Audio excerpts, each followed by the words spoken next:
Chapter 1585. She was starting to get excited. Therefore, some unpleasant words came out of her mouth. As the saying goes, nothing can be accomplished without rules. Mr. Moo, you should have heard of this saying before. If you do something wrong, as a parent, shouldn't you apologize? Let's put aside the fact that your son injured my baby. Shouldn't you teach your son a lesson for saying such outrageous things?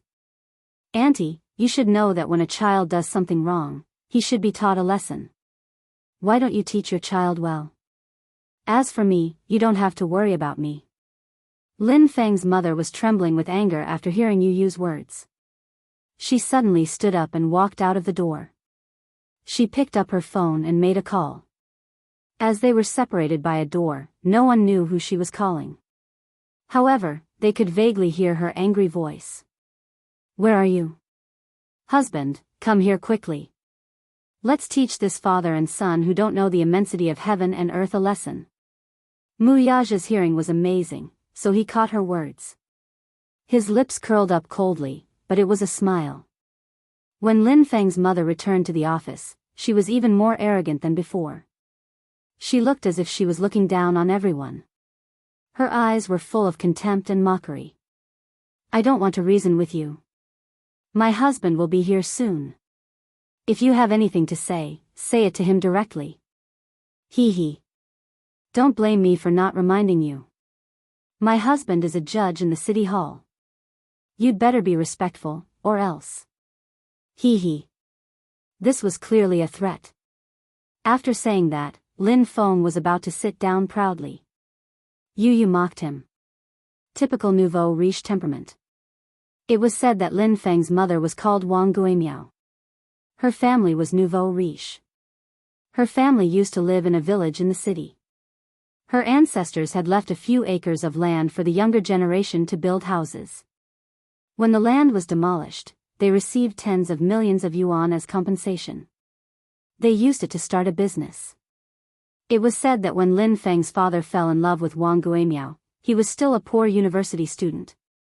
Later on, with her support, he became what he was today.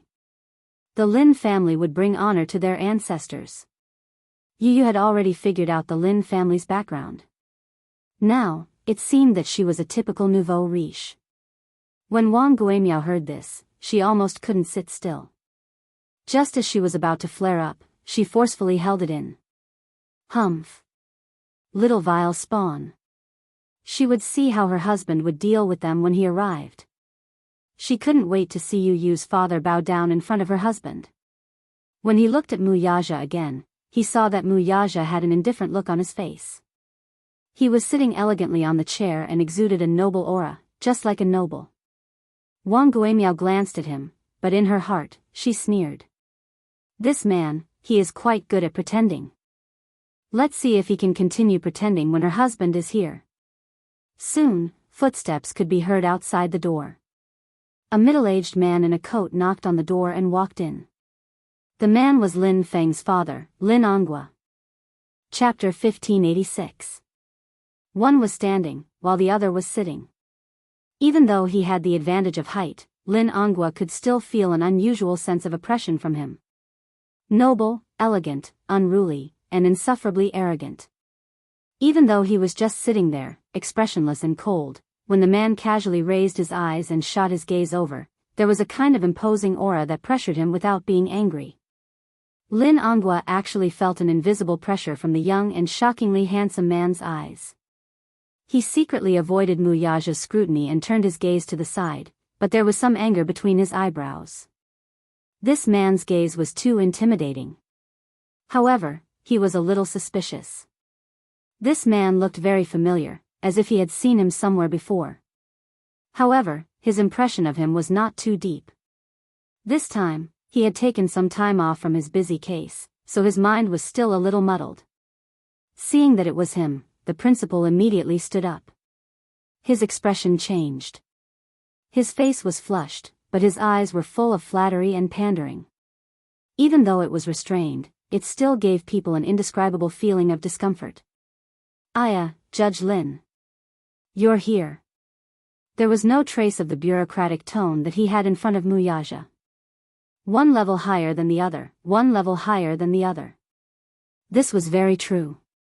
However, Lin Angua said, Principal, don't call me that. Now that I'm not in the court, you can't call me that. The principal smiled and nodded, but the flattery in his eyes did not decrease at all. He was still cheerfully welcoming Lin Angua and waiting for him to sit down. When Wang Guimiao saw him, she immediately went up to him. Hubby. There was a hint of rebuke and coquettishness in her voice, which caught Yu off guard and caused goosebumps to appear all over his body. What a terrifying voice. Damn it. However, Lin Angua's face still maintained a trace of restraint.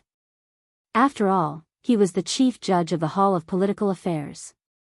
He was born with a proud background and had been doing things in the court for many years. As a result, his style of speech was full of strong bureaucratic tone. He was rigid and dignified. He cleared his throat and said in a deep voice, "What is it? Your son is being bullied by other children in school." Wang Guimiao complained. "Lin Feng, come here," said Lin Angua. Lin Feng obediently walked over. "What happened?" "Dad." Lin Feng lowered his head. As soon as he said that, tears started rolling down his cheeks. "You're a man, don't cry." Lin Angua pretended to reprimand him, then asked with concern, "Tell me, what's the matter?" He hit me." "Yin Tian, you hit me." Lin Feng pointed at Yu as his aggrieved tears rolled down his cheeks even more violently. When Lin Angua heard this, he immediately pulled him in front of him and carefully examined him. He originally thought that it was only his head that was disfigured, but he did not expect that his body was full of scars. It was beyond his expectations. When Lin Angua saw the bruises on Lin Feng's body, he was furious. He raised his head and looked at Mu Yaja. "Are you Yintianyo's father?" Mu Yaja, however, nodded nonchalantly. "Yes." "Hubby, let me tell you, not only is Yintianyo's father arrogant, but his words are also very harsh." Wang Guimiao exaggerated the story and then crossed her arms in front of her chest and gave an ultimatum.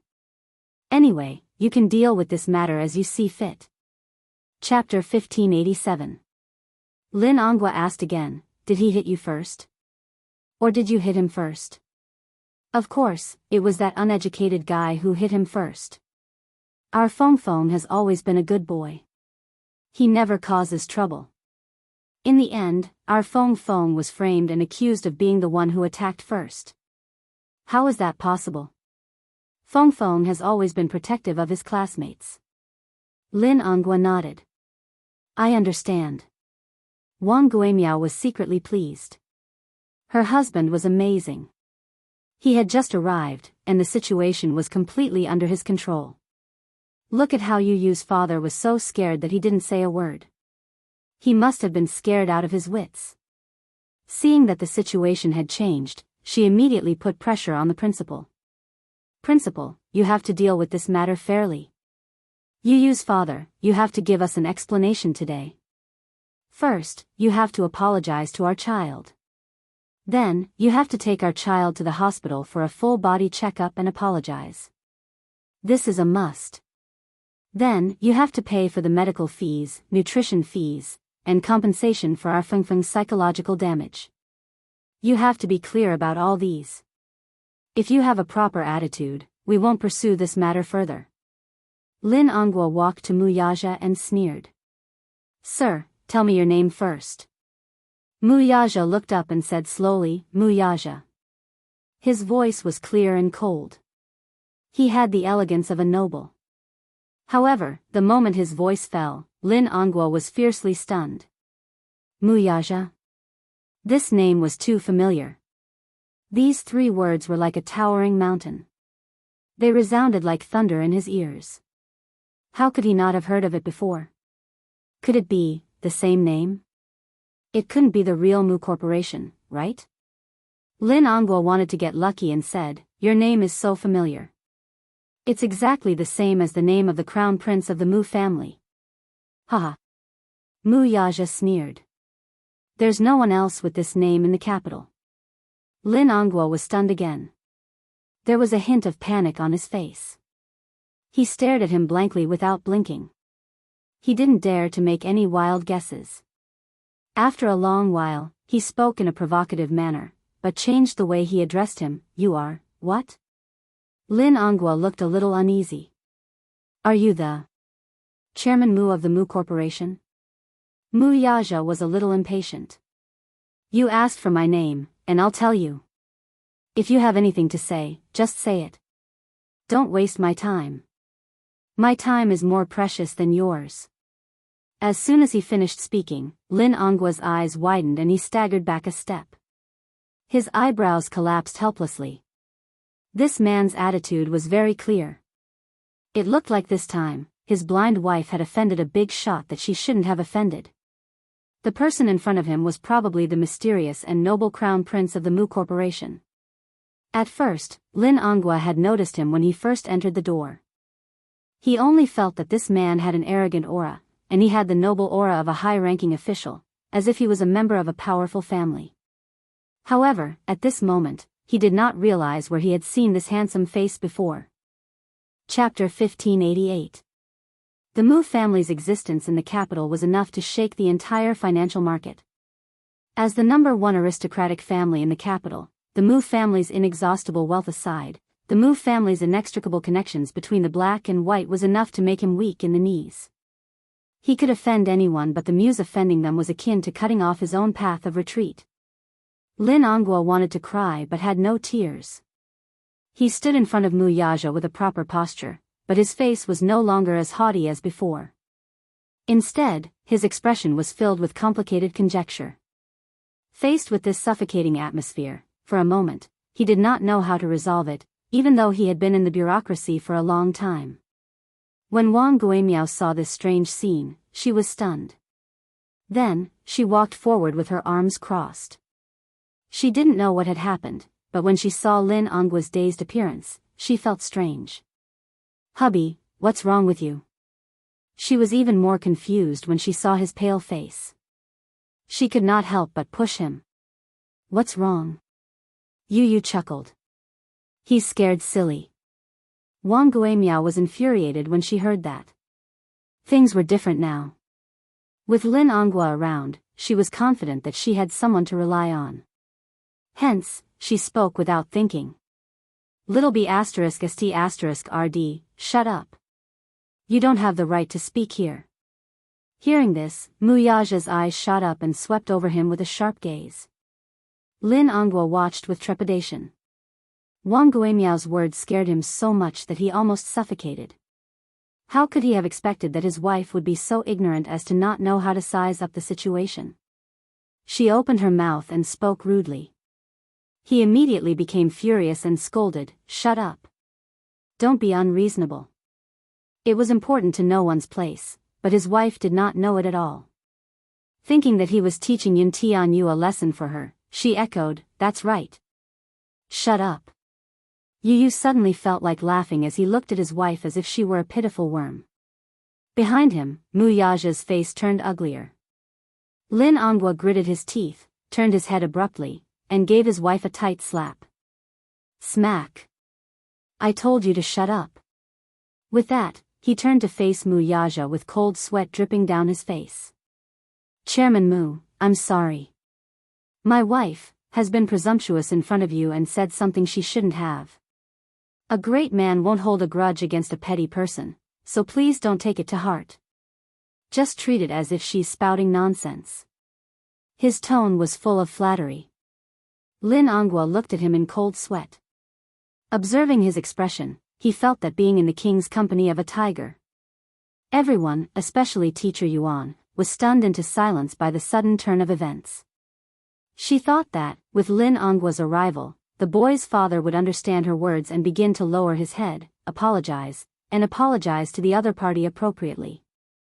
As the chief judge of the Hall of Politics and Law, Lin Ongwa had several titles above his head. His status was lofty, and he had an unquestionable majesty. What about now, though? Why was Lin Ongwa the first to bow down to Mu Yaja? The principal was even more bewildered. He had no idea what was going on. Wang Guimiao felt the most aggrieved. Chapter 1589. Most importantly, even until now, she still didn't understand how this mysterious slap came about. Why did he slap her? Did she say anything wrong? What kind of insanity was this Lin Ongwa suffering from? Was he crazy? Him? Why did he slap her for no reason? Wang Guimiao turned around angrily and pulled Lin Ongwa's arm. With a red face, she roared with grievance and hysteria, "Lin Ongwa, have you lost your mind?" Lin Ongwa looked at her and sighed helplessly. He rolled his eyes at the ceiling and held his forehead. He turned around and pointed at Wang Guimiao. For a moment, he was so angry that he could not say anything. Wang Guimiao was even more confused. She held back her tears and yelled at him, "Say something. Say something. Why did you slap me for no reason? What's wrong with you? Stop talking. Be quiet, and sit back down obediently. Don't say anything, do you understand?" She was like a clown. Not only did she make a fool of herself, but Lin Ongwa was also afraid that she would continue to blabber and offend the Mu group. Then, her whole family would have no way out. It was not easy for him to get to where he was today. He did not want his bright future to be ruined because of such a small matter. His worry was not unfounded. There were people from the Mu family in the city hall. Although Lin Ongwa was a judge and had a good reputation, this man's words could make all his hard work go down the drain. However, he really did not know what to do now that the situation had developed to this stage. He could only hope that his wife, who had always been restless, would not add fuel to the fire. He did not want things to get out of hand when the time came. However, Wang Guimiao did not understand his good intentions. Instead, she questioned him sternly, "Wang Guimiao, I want to ask you, what's wrong with you?" "You?" Lin Ongwa looked at her in disbelief. He was so impulsive that he wanted to strangle her to death. Why was she so ignorant? Was she trying to get him killed? She was a burden. He looked at her. She could not do anything right, but she was good at ruining things. "You have no right to speak here. Get out of my way." "Lin Ongwa, don't be too, sit there." Lin Ongwa's tone suddenly rose, and his sharp eyes signaled. Wang Guimiao's heart suddenly skipped a beat. She was afraid of him from the bottom of her heart. The look in his eyes and the look on his face showed that he was really angry. No matter how unwilling Wang Guimiao was, she could only sit to the side dejectedly and listen obediently. Although she didn't know what she had done wrong, Wang Guimiao could only sit to the side and listen obediently. Lin Ongwa turned around and apologized to Mu Yaja with an incomprehensible reverence. "Chairman Mu, I'm sorry. My wife is insensible and has offended you. Please forgive her." "Offended?" Mu Yaja cocked a brow, but his voice was filled with an irresistible authority. "Judge Lin, how can I dare to take the blame? She just said that she's going to teach us a lesson." Lin Ongwa was so scared that he almost suffocated. He immediately shouted, "How dare she? Chairman Mu, she was just joking." Yu crossed her arms and did not give him a way out. "She was just joking. She even called me a little bee *****. Chapter 1590. The principal watched from the side, trembling with fear. Seeing how respectful Lin Ongwa was to Mu Yaja, he knew how to read people's expressions and size up the situation. Seeing how respectful Lin Ongwa was to Mu Yaja, he thought to himself, how important must this man be? Hence, he kept quiet and did not dare to act rashly. Teacher Yuan's displeasure had also disappeared. When she looked at Mu Yaja, there was a hint of surprise in her eyes. It seemed that this man must be someone of high status. This Lin Ongwa must have found out about his identity, which was why he was so respectful towards him. She recalled how she had advised him to give in to the Lin family and not offend them. Although this man did not show it on his face, the noble and awe-inspiring look in his eyes was still fresh in her memory. At first, she had thought that this man did not know the immensity of heaven and earth, but now that she thought about it, she shuddered. How many things had she said that she should not have said in front of this important person? She did not know if he would take it to heart. At this thought, Teacher Yuan trembled with fear, as if a cat's paw was scratching her heart. She desperately wanted to know who this man was. Why don't we do this? Chairman Mu. Lin Ongwa thought for a moment. Suddenly, he carefully probed, I'll ask my wife and son to apologize to your son. I only hope that you won't take my wife's outrageous words to heart. Mu Yaja did not speak. He could not be bothered to argue with him. The boy, however, asked with great interest, how are you going to make amends? How? Lin Ongwa was stunned. Yu raised her eyebrows and asked with a smile, kneel down? This. However, Lin Ongwa hesitated. In the end, Wang Guimiao could not sit still any longer. She stood up abruptly and said furiously, Ngwa, are you possessed by a ghost? Do you really want me to kneel down? Are you going to agree to such an unreasonable condition? Wang Guimiao felt that Yu's condition was unreasonable. What was even more unreasonable was that her husband was actually hesitating on whether to agree to it. What was the meaning of this? This was simply unbelievable. Yu asked, is it too much? Isn't that what you said before? You said that you wanted my father and I to kneel down and apologize to you. Weren't you very confident? Such blatant humiliation was still fresh in his memory.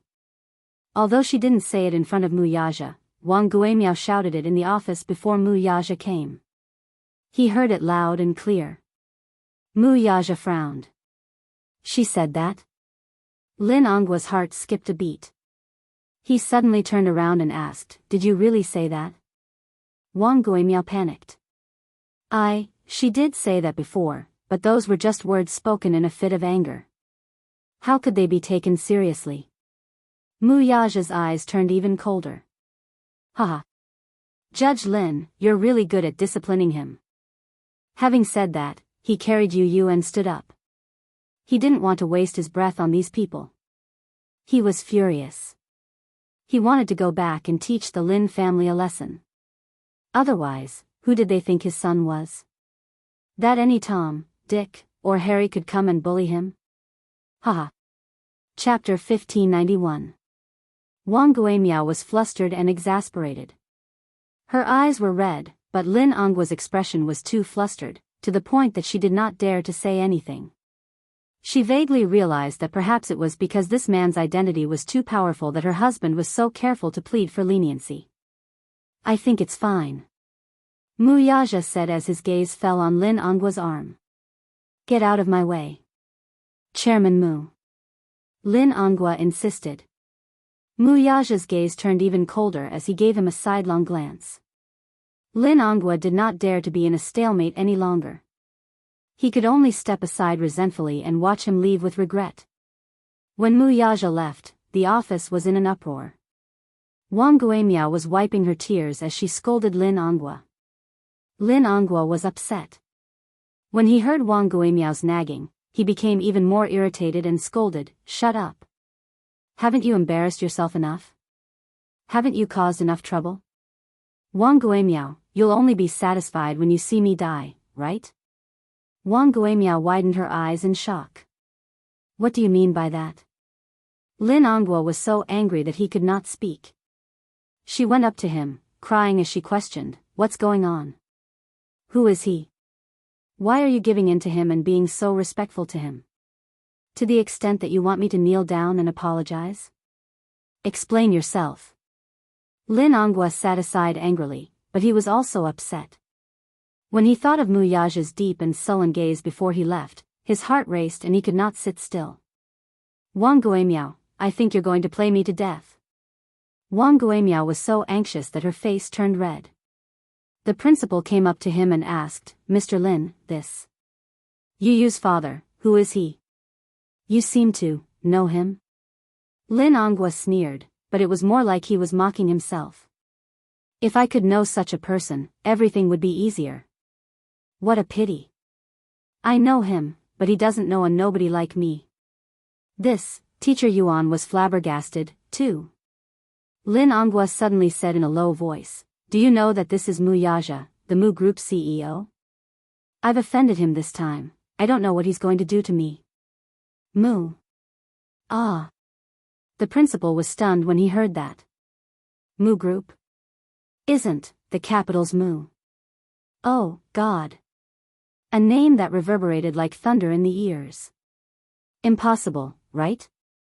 Isn't Yuntianyo's surname Yun? How does his father have anything to do with the Mu Group? The principal mumbled in confusion. How? When I saw him. His name's, That's why I thought of it. Lin Ongwa was also extremely regretful. What?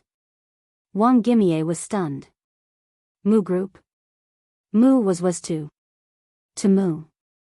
The Mu was of the aristocrats. There Ongwa Mu's there, Yue Nouveau Riche might be able to become one overnight. The aristocrats, on the other hand, only appeared once every 300 years. The Mu family was such an aristocratic family. It was a century-old family with deep roots. Chapter 1592. On the other hand, a family like the Mu family was something that they could never hope to catch up to. Wang Guimiao was completely terrified. Even though she was ignorant and inexperienced, she knew that she should never offend the Mu family in the capital. That was, a century-old wealthy family with immense power. Mu Yaja carried Yu to his class and packed his bag. He was supposed to attend the parent-teacher meeting in the afternoon, but he was not going to attend it. He decided to transfer his son to Xiao Yichen's school. It was recess time, and it was almost lunchtime, so the class was very noisy. However, when Mu Yaja stepped into the classroom, the huge classroom instantly quieted down. The group of little ones stared at him, and countless pairs of eyes stared at him. Some looked curiously, while others looked anxiously at him.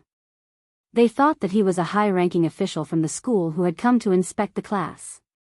Recently, the Ministry of Education had been conducting random inspections of the school's standards. Therefore, high-ranking officials from the Ministry of Education often came in and out. However, when Mu Yaja sat in Yu Yu's seat and started to pack his bag, the group of children suddenly realized that this was Yu Yu's father. Oh my God, he's so tall and handsome. He's even better looking than the celebrities on TV. However, it was Mu Yaja's first time in school, and it was also his first time walking into a class of little ones. It was his first time appearing in school as a parent. He started to pack his bag, but when he sat in front of the low desk, his face immediately darkened.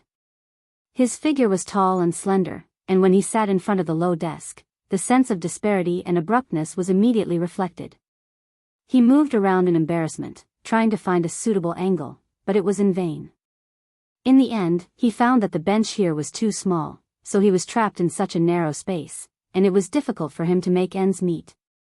On the other hand, Yu Yu enjoyed the process very much. He stood beside Mu Yaja and unceremoniously enjoyed the countless envious and surprised gazes. He accepted all of those stunned gazes and did not reject any of them. Many children were envious of Yu Yu for having such a young and handsome father. They were children after all. Although they were childish, there were all kinds of comparisons between them. At most, they would compare their parents. They would compare whose mother was younger and prettier, whose father was more handsome, whose family was wealthier. It was more or less these. Mu Yaja glanced at Yu Yu. At that moment, the little one had his hands behind his back. Mu Yaja was full of smiles, he was very happy, and proud of himself. If it was in the past, he would have been envious. He would have enviously looked at other students' fathers. Now, he had become the object of envy. He was in a good mood. Mu Yaja pursed his lips and could not help laughing. He was after all a 7-year-old child. Although some of his thoughts were childish, they were extremely cute. When Mu Yaja was packing his bag, some students quietly surrounded him and asked about his well-being. Classmate A, Yu Yu, is this handsome uncle your father? Yu Yu, yes. Classmate A, wow. Yu Yu, I'm so envious of you. Your father is so handsome. Yu Yu, of course. If my father isn't handsome, why would he give birth to me so cute? Classmate A cupped his face and looked infatuated. Mu Yaja. Chapter 1593. Classmate B said, Yu, your daddy looks so young. He looks like a celebrity on TV. Can I take a picture with your daddy? Yu replied, sure. All the little kids exclaimed, wow. That's awesome. Me too. Count me in. As Yu was feeling smug, he walked over to Muyaja and whispered into his ear, Daddy, cooperate with me. Muyaja's lips twitched slightly. At this moment, he even wanted to hug Yu tightly. He was afraid that he would float into the sky in the next second. However, looking at the little kid's smug expression, Muyaja felt a tinge of sweetness in his heart. His son was proud of him. This made him happy. It turned out that it was such a wonderful feeling to be proud of a son. As he thought of this, Muyaja's mood improved.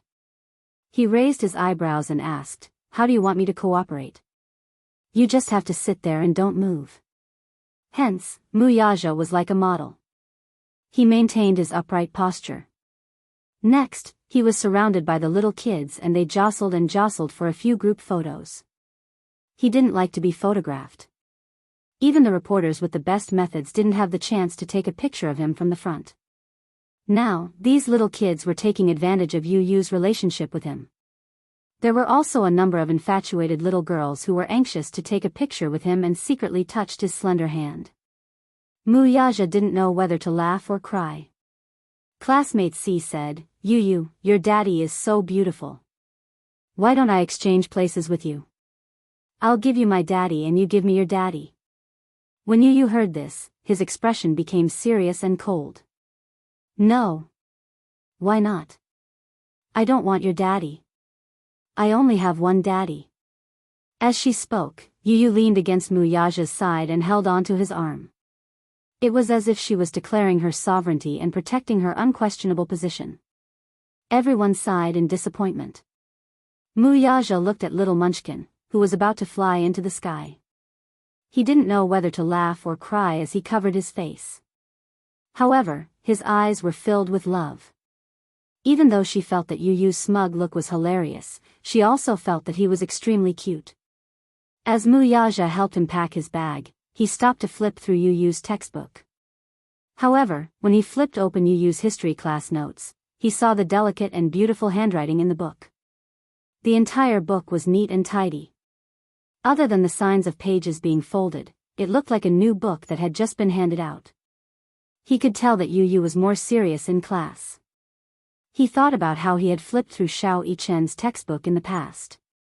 Even though they were brothers, in terms of academics, the difference between the two of them was like heaven and earth.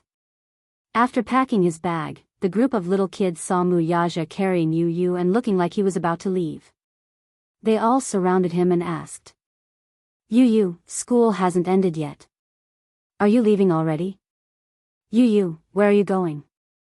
Yu said, I have something to do. I have to go home. You guys focus in class. He only said that perfunctorily and didn't tell them that he was going to transfer schools. Firstly, it was because he had a headache dealing with these little kids. If they knew that he was going to transfer schools, they would definitely pester him non-stop and not let him go. One couldn't underestimate his charm. Chapter 1594. It had only been a month since school started, but the children in his class liked him very much. If they knew that he was going to transfer schools, they would definitely cry their hearts out.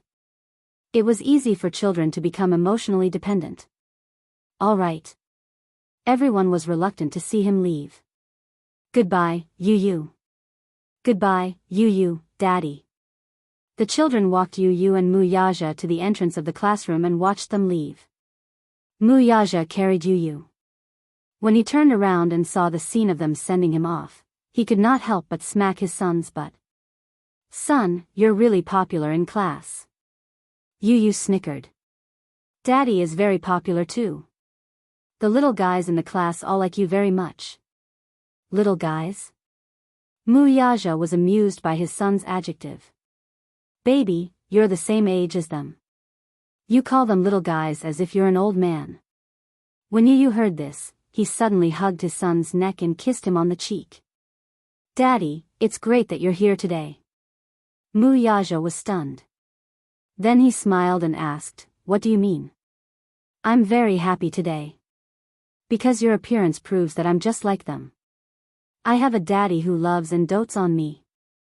Yu's little bit of self-esteem was greatly satisfied. Actually, his self-esteem was different from the children's. In the past, he really envied those children. They had a daddy, a mommy, and a happy family of 3. Today, his daddy was like a god who had descended from the sky and appeared by his side. Yu gently rested his head on his shoulder. His pink lips curved slightly as he snickered. "To be honest, I've been dreaming of this day for as long as I can remember." In the past, he had imagined that when he was in school, his daddy would suddenly appear at the classroom window like the other children's fathers. He would look at him gently and lovingly. He had been waiting for this moment for a very, very long time. Muyaja carried him. Although he had a heavy backpack on his arm, he did not find it strenuous at all. While she was gratified to hear the boy's confession, she also tasted a tinge of heartache. As lucky as he was, meeting Yunshusher was the luckiest thing that had ever happened to him. Because of her, he had a pair of obedient sons. After he carried Yu into the car, Muyaja drove back to the office of the office. If Headmaster Dong smiled politely. "Hey, Chairman Mu. What are you saying? This is what I should do." "Haha. Daddy, your office is so big." "Is it?" Chapter 1595. Yu nodded and gave a more pertinent comment. "Yes. It's a little bigger than my office." Muyaja was speechless. This little guy. He did not bother to hide the arrogance and insolence in his words. He had really surpassed his father. His son, while he was still studying business, was already managing a company. "But I don't like business. I always feel that it looks a little lifeless. In comparison, I prefer things with a technological feel." As he spoke, he was suddenly attracted by a pile of documents on the desk. He could not help but reach out to take them. Muyaja, on the other hand, seemed to be deliberately going against him as he quickly stopped the boy's hand from reaching out to grab it. Facing Yu's puzzled gaze, Muyaja blinked lightly and said mysteriously, "Baby, these are the financial group's trade secrets." With that, he narrowed his eyes and pretended to be wary as he sized him up. Yu's eyes twitched violently. "Daddy, you're wary of me. Do you think I'm wary of you? You broke through Dishing Financial Group's defense network so easily. I can't guard against you even if I wanted to." "Of course." Yu snorted proudly. "That's why I can't let you see these trade secrets." Yu's smile froze. Then, he huffed and crossed his arms. "Humph. Daddy, you're so petty. I'm just taking a look. I won't do anything. Can you understand them?" "Of course. Perhaps, I can give you some original suggestions." "That good?" Muyaja teased him. "Of course. Then you, show me how to read these documents." Yu made an okay gesture and took the documents. He sat on the desk, placed the documents on his lap, and flipped through them page by page. He was small, and Muyaja's desk was wide, long, and huge. Hence, when he sat cross-legged on the desk, he looked even smaller and skinnier. His chin gradually became sharper. In the past, it was still a little pink, but now it had a handsome face. Muyaja gazed at his side profile. Yu quietly lowered his head and flipped through the documents. Perhaps it was because of the high temperature in the office, he loosened his tie casually. His casual action was gentlemanly and charming. When he grew up, the number of fans that would follow him would probably line up from Beijing to Paris. While Yu was reading the documents for him, he thought for a while and called Lu Jinyu. Lu Jinyu was a mysterious subordinate of his. According to seniority, the man addressed him as Big Boss while Muyaja addressed him as Fourth Boss. Lu Jinyu looked like a gentle and refined man, but he was the most cunning one among his subordinates. The call went through quickly. Before Muyaja could say anything, Lu Jinyu smiled and said, "Boss, what orders do you have for me this time?" Lu Jinyu was used to going straight to the point. This was because he knew that time and efficiency were Mu Yaja's pursuit. He never liked to bluff. Mu Yaja ordered, Jinyu, find out about Lin Ongwa from the Legal Affairs Hall. Check his background. Huh, boss, did this Lin Ongwa offend you? Chapter 1596. Lu Jinyu laughed sinisterly. The Hall of Political Affairs is an organization set up by the government. Naturally, the people inside are not simple. But, boss, you should know that not many of the people in the Hall of Political Affairs are clean. If you want to find out the background of this person, I might be able to find a lot of interesting things for you. This Lin Ongwa is a bluff. He's very arrogant. If it were in the past, I wouldn't be willing to stoop to the level of a small fry like him. But today, he's made me a little unhappy. At the end of his sentence, Mu Yaja's voice suddenly deepened, and he gave a certain hint. On the other hand, Lu Jinyu received his hint and immediately said, Boss, don't worry. The thing you want, I'll get it for you by tomorrow at the latest. When the time comes, you can do whatever you want with him. Okay. Let me know as soon as possible. Lu Jinyu agreed. After the call ended, Mu Yaja stood up and walked to Yu Yu's side. The little munchkin was focused on flipping through the case. He glanced through 10 lines at a time and circled some data from time to time. He smiled satisfactorily and gently rubbed his little head. Walking to one side, he picked up an apple and sat on the sofa to peel it for him. After peeling the apple, he carefully cut it into small slices and skewered them with toothpicks before bringing them to the little munchkin's hand. His cell phone suddenly rang. Mu Yaja picked up his cell phone and glanced at the screen. It was an unknown number. After answering the call, an unfamiliar man's cautious voice came from the other end. Hello. May I know if you're Chairman Mu from Dishing Financial Group? Mu Yaja smiled slightly. Although the other party did not state his identity, he immediately guessed who this person was. As the head of the city hall, you're indeed very capable. But don't you think it's inappropriate to use your power to investigate my personal number? Jiang Hongwei was shocked. He thought to himself that this Mu Yaja was indeed not simple. He had already guessed who he was before he had even revealed his identity. At the same time, he felt guilty. In a moment of desperation, he had indeed used his power to investigate Mu Yaja's personal number through the internal network. However, Jiang Hongwei had been in the government for many years. He was also an old fox. He avoided the important points and dwell on the trivial points. He quickly avoided this topic. Haha. Chairman Mu, it's like this. Just now, I got the news. I heard that your men are collecting information about Lin Ongwa. I'd like to ask, what's going on? Did he offend you? Jiang Hongwei was over 50 years old. To be able to sit in such a position as the city hall director, he was definitely not an ordinary person.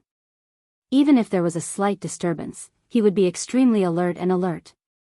As soon as he gave the order and Lu Jinyu did something, the news reached Jiang Hongwei's ears. People like them had always been very sensitive to this kind of thing. They had called in a hurry just to sound out the situation. Mu Yaja couldn't be bothered to pay attention to him. He lazily asked, "What do you think?" His words had a deep meaning, but it made Jiang Hongwei even more worried. Chairman Mu, tell me, how did Lin Ongwa offend you? Offend you? Mu Yaja laughed mockingly. I'm afraid it's not appropriate for you to ask me this question. Chapter 1597. Mu Yaja said slowly, the people in the city hall are all so capable. Director Jiang, if you don't control your subordinates, you won't be able to protect yourself if something fishy happens to them. These words made Jiang Hongwei extremely anxious. For someone as experienced as him, he could naturally sense that something was amiss with just a few words. It seemed that Lin Ongwa had offended the person he shouldn't have offended the most. However, he had already expected this to happen. His phone call was just to sound out Lin Ongwa. Naturally, he didn't care about Lin Ongwa. Still, after working together for so many years, some interests were intertwined. Jiang Hongwei was worried that Lin Ongwa would be foolish enough to provoke Mu Yaja into a fit of rage. If that were to happen, the whole city hall would be wiped out in one fell swoop. It wasn't easy for him to climb to his current position. He had worked hard for more than 20 years and settled down in the political arena where there was a knife hidden behind a smile for many years to achieve the glory he had today. He couldn't just let someone drag him down and take him down from his position. For people like them, benefits were intertwined. Hence, when necessary, he had to cast aside all his relationships to prevent himself from falling into the water. That would not be worth the loss. Chairman Mu, it seems that Lin Ongwa must have caused you trouble. I didn't mean anything else by making this call. I just wanted to ask, how are you going to deal with him? By the way, Chairman Mu, I hope that you won't implicate the innocent because of Lin Ongwa. As he said this, Jiang Hongwei laughed awkwardly. Mu Yaja chuckled along, too, but he quickly stopped laughing. His voice deepened, but it was filled with an irresistible authority. Implicating the innocent? Haha. Let's see how you stand on this matter, Director Jiang. Anyway, this Lin Ongwa isn't reliable. He uses his status to do whatever he wants. If you keep such a subordinate by your side, he will only harm you. As for how I'm going to deal with him, you don't have to ask. If you know what's good for you, you probably know what to do next. Jiang Hongwei was silent for a while on the other end of the phone. He suddenly understood and said with a smile, Chairman Mu, don't worry. I understand what you mean. Next, I'll do what you want me to do. After saying this, he thanked him profusely and hung up the phone. Less than 15 minutes later, Lu Jinyu called to say that an anonymous email had been sent to his mailbox. The email contained some evidence against Lin Ongwa. How could a person like Lin Ongwa not have any stains on him? For the time being, let's not talk about his corruption and bribery. Just the fact that he had embezzled a few bad assets through his connections with the government and business, and through his friends, he reinvested and rebuilt them. Moreover, the stolen money amounted to more than $1 billion, which was enough to send him to prison for the rest of his life. There was no need to think too much of him. Jiang Hongwei wasn't stupid. He was a shrewd person. Seeing Lin Ongwa's decline, he couldn't just sit by and watch. He also couldn't let himself be dragged down by him. Lin Ongwa was a very capable person. As his chess piece, he had also obtained many benefits for him. However, a chess piece was a chess piece after all. He had no value to be used, so he should be abandoned. Chapter 1598. He was a sly old fox. Since he was working with Lin Ongwa, he naturally had a backup plan. Mu Yaja said, since someone has sent you these documents, you should know what to do next. On the other end of the line, Lu Jinyu laughed inwardly. Jiang Hongwei is indeed a sly old fox. He's really good at adding insult to injury. This kind of person is not easy to control. Fortunately, I still have some evidence of his crimes in my hands.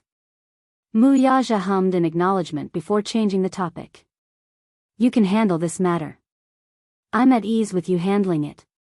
What are you talking about, boss? When have I ever made a mistake? Just wait for my news. With that, he hung up the phone. Mu Yaja got up and walked to Yu Yu.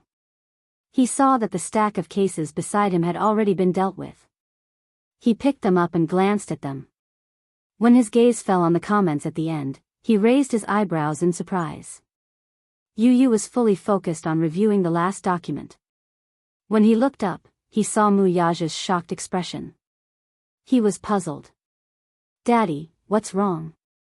Mu Yaja was still in a daze. He had thought that Yu Yu was just being perfunctory when he said that he was going to review the documents for him. He did not expect that this guy would actually read through the documents seriously. He even drew out all the illogical parts of the documents and gave his own explanations. It was clear at a glance. Daddy. There's a problem with the financial affairs of the organization. Yu Yu said meaningfully. Mu Yaja sneered. There's something fishy about the financial affairs. It's nothing more than those sly old foxes from the Mu family stirring up trouble right under my nose to get a bigger share of the pie. However, they're timid and don't dare to do anything big. Haha. They're so naive to think that I can't see through them. Yu Yu clicked his tongue twice and sighed. No matter how high a mountain is, it's still made of rocks. Even if it's a small problem, once it gets worse, it'll be very serious. I know what to do.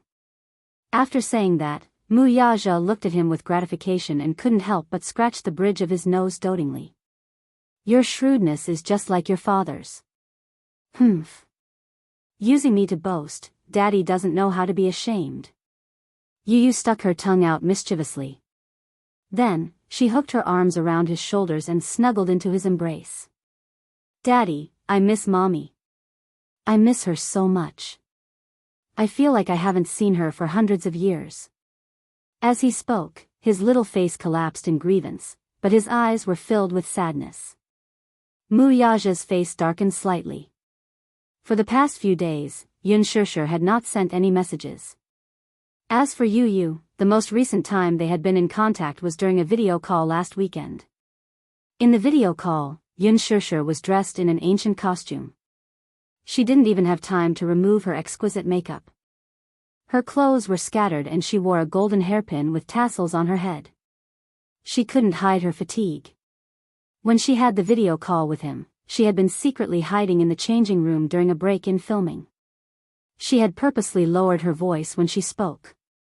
After that, other than a few messages, they had lost contact. Yu Yu could only pitifully find out about Yun Shishir's updates from the production team's official Weibo account. He missed her dearly. For the past few days, Xiao Yichen wasn't as active as before. Sometimes, he would sit quietly on the sofa and browse the official Weibo account of the production team of Lethal Beauty. Chapter 1599. Yu Yu said, "It's Mommy's birthday next Monday. I've always been the one to celebrate Mommy's birthday in the past." As he spoke, he was reminded of Yun Shishir's busy schedule. After a pause, he said resentfully, "But Mommy is on set this year. Daddy, can't you think of a way?"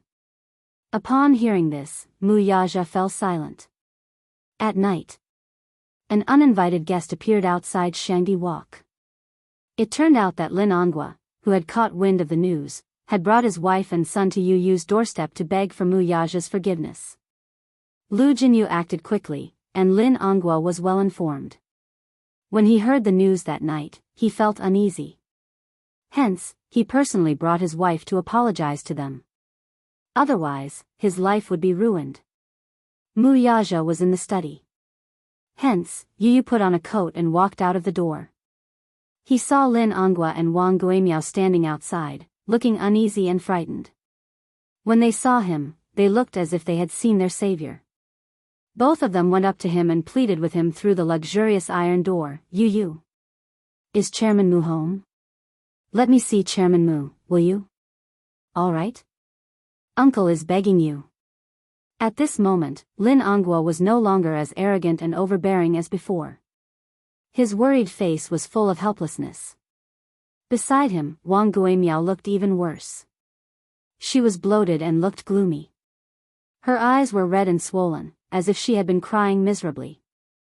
At this moment, she was no longer wearing the exquisite makeup she had been wearing in the afternoon. Her face was gloomy and gloomy. After leaving school today, Lin Ongwa had given Wang Guimiao and Lin Feng a good scolding, but he still could not vent his anger. Wang Guimiao felt wronged and indignant. However, she was stubborn, so she retorted stubbornly. In a fit of anger, Lin Ongwa looked at her sternly and slapped her in front of everyone in the office. Wang Guimiao and Lin Feng were stupefied. After being married for so many years, the couple had always been very harmonious. The reason why Lin Ongwa could be where he was today was because of the support of the Wang family. Therefore, even if there were many things about Wang Guimiao that made him unhappy, he still tolerated them. Today was the first time he had hit her. Wang Guimiao couldn't believe it. Filled with anger and grievance, she burst into tears in front of so many people. However, Lin Ongwa didn't comfort her like before. Looking at her, he felt even more embarrassed. He had long lost his patience with her. Wang Guimiao did not study much. Not only was she uncultured, but she also had a low EQ, which caused him a lot of trouble. He had repeatedly warned her that there would always be someone better than her. When she was outside, she should not be too arrogant and domineering. Instead, she should keep a low profile. Given his position, he had to be careful in everything he did. The slightest carelessness could lead to a bottomless abyss. There was nothing wrong with keeping a low profile. How many people had died because of their high-profile style? However, Wang Guimiao did not understand this logic. Today, she had caused a huge disaster for him. Thus, even when she cried, he couldn't be bothered to comfort her. He was still worried about it. His heart was in a mess. He didn't know what to do at the moment. Wang Guimiao was crying beside him, which made him even more upset. The couple had a big fight because of this. Chapter 1600. In his anger, Lin Ongui yelled at her, "Wang Guimiao, oh Wang Guimiao. Do you know who you've offended today? Do you know? The person I've offended today can kill me with just one finger. Perhaps with just one word from him, my great future will be ruined." She shouted disapprovingly, "What are you afraid of? Don't you still have my family? Why are you so agitated?" She was so self-righteous that it was impossible to reason with her. Lin Ongguo was so angry that he laughed. His face was ferocious, and he had never lost control like this before. "Haha. Wang Guimiao, I told you that you're a frog in a well, but you don't believe me. How powerful do you think your Wang family is? It's just tens of millions in assets. In other people's eyes, the Wang family is just a nouveau riche. Do you understand nouveau riche? Do you think you have the ability to go against the Mu family? It can't be that serious, right? What do you mean it can't be that serious? Don't you know how much the Mu group has? Hundreds of billions in assets. What kind of concept is that? There are many interests behind them.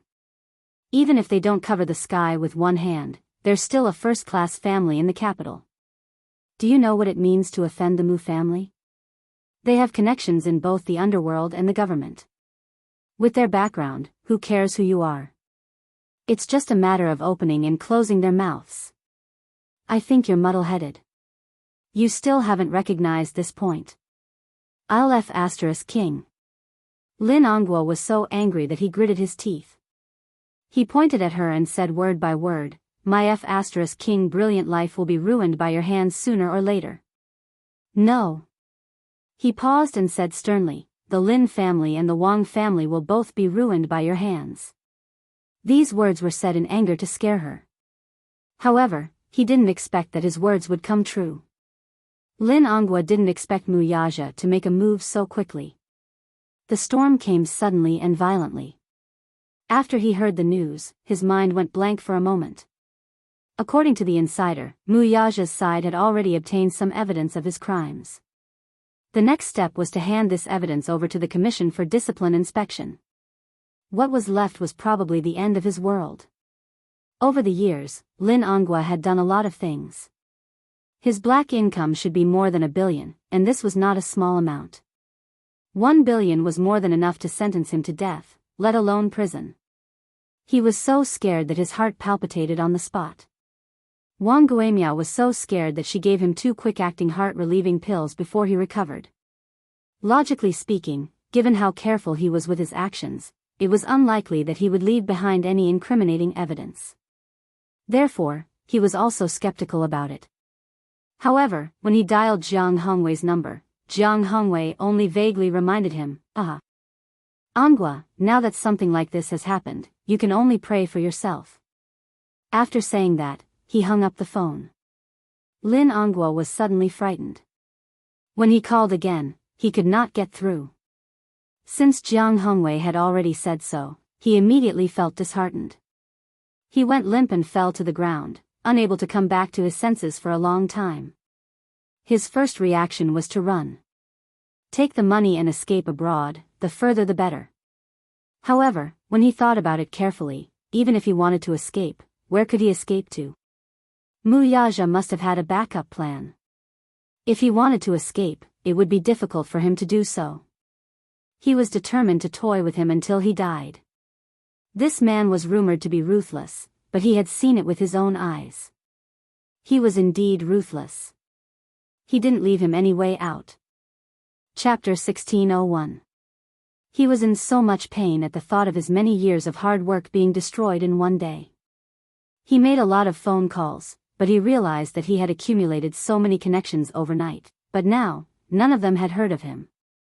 At times like this, he had to be careful of which side he chose. If he was not careful, he would be implicated. No one was willing to help him, lest they get into trouble.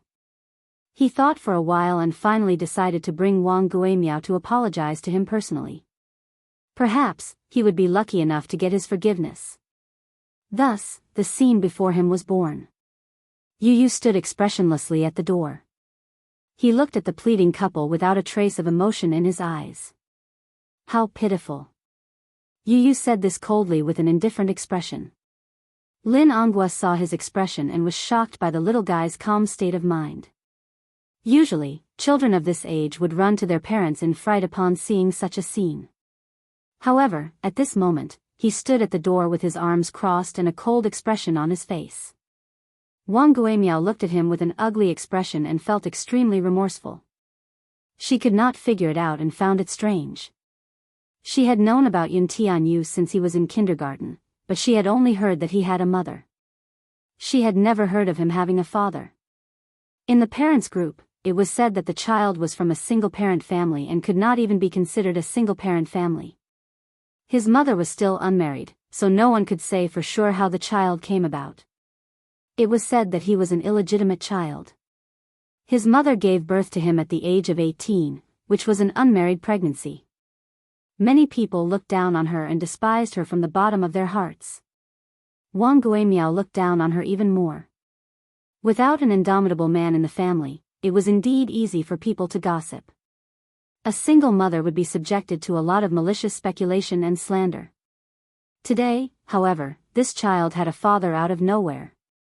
Moreover, this man's status was not low and was incomparably noble.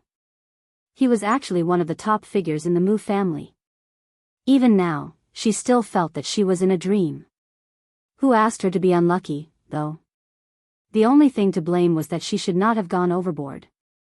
Lin Onghua went up to him and begged again, "Little master, can you please invite your father out? I have something to ask of you." "What is it? Can't you tell me?" Yu Yu said casually.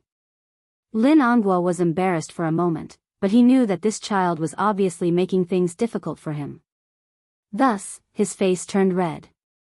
He clenched his teeth and actually knelt on the ground with a plop. It was late at night and the ground was cold. He knelt down, almost without hesitation. Yu Yu was not surprised to see him kneel down. At the same time, she looked at Lin Onghua meaningfully and smiled. "Mr. Lin, why are you doing this? What are you trying to do?" "Little lord, I'm here to apologize to you and your father." As Lin Onghua spoke, he fiercely pulled Wang Guimiao. Wang Guimiao was caught off guard and fell to her knees as well. A sharp pain came from his knee. However, she couldn't care about anything else. In any case, he had already lost all his face, and there was nothing he could do to regain it. Chapter 1602. Even though she did not believe it, Wang Guimiao knew that Lin Onghua was in a panic. Lin Onghua said that the Mu family had secretly obtained some evidence of his crimes. If they didn't take any action and beg the Mu family to be merciful, the only thing that awaited the Lin family and the Wang family would be death. Wang Guimiao knew a little about Lin Onghua's actions in the past few years. She knew that if the evidence of his crimes was in the hands of others, it would be as good as having his life in the hands of others. Hence, she did not care about her pride anymore. She knelt down and kowtowed as hard as she could under Lin Onghua's gaze. "Yu Yu. Auntie was wrong. Auntie was really wrong. Auntie shouldn't have called you a little b*****starred. Auntie shouldn't have listened to those rumors and humiliated you and your mother. Auntie knows her mistake. Can you forgive me?" Then, she kowtowed as hard as she could. She was really kowtowing. She knocked her forehead on the ground so hard that her skin was bruised. However, she did it on purpose. She wanted to put on an act for him to see. A little bruise was nothing. If she could beg the Mu family to be merciful, so what if she got bruised and bled a little? Yu Yu yawned and said lazily, okay. I know, I forgive you. Lin Onghua was overjoyed when he heard that. Really? Wang Guimiao was surprised. She looked up with her eyes wide open and smiled through her tears. She was in a sorry state and her hair was disheveled. She looked disgusting. Yu Yu did not want to look at her. Why should I be so calculative with an uncultured person? So now, all of you can disappear from my sight. Then, Lin Onghua and Wang Guimiao looked at each other in surprise. They did not expect that it would be so easy to get forgiveness. They had to admit that children were easy to trick. Just a little bit of self-injury and she would be soft-hearted. Lin Onghua rubbed his hands and chuckled. He asked tentatively, then, that tainted evidence, what evidence? Yu Yu raised her eyebrows in confusion. It's like this. Chairman Mu, Can you plead for me? Ask him to be merciful and let me off. Don't hand over those things to the Commission for Discipline Inspection.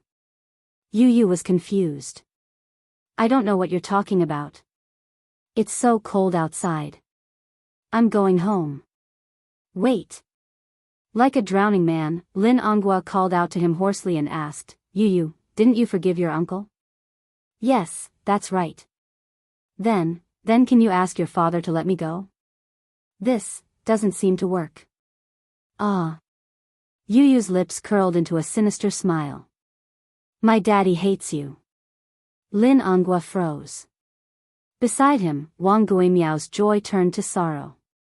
The smile on her face froze in an instant, and despair appeared in her eyes. Yu Yu said slowly, no one can change my daddy's decision. I'm sorry, Uncle Lin. After that, he smiled elegantly like a little gentleman and turned to go back to the villa. The door slammed shut, completely isolating Lin Onghua and Wang Guimiao from begging for mercy. That night, it rained heavily. Lin Onghua and Wang Guimiao did not dare to leave. They insisted on kneeling at the door for the whole night. Yu Yu ignored them. Chapter 1603. When the sun was about to rise, Yu Yu got out of bed and opened the curtains, only to find the two still kneeling by the door. Wang Guimiao was in a daze and on the verge of collapsing as she leaned on Lin Onghua. After kneeling in the rain for an entire night, the two of them fainted on the ground. Not long after, they were carried away by the ambulance. Lu Jinyu was also very efficient. After sorting out the documents, he submitted the evidence of Lin Onghua's crimes to the disciplinary committee. Soon, the documents were issued. Lin Onghua was taken away for investigation. After the investigation, Lin Onghua was accused of corruption, embezzlement, collusion with illegal businesses, embezzlement of non-performing assets, and embezzlement of more than 1 billion yuan.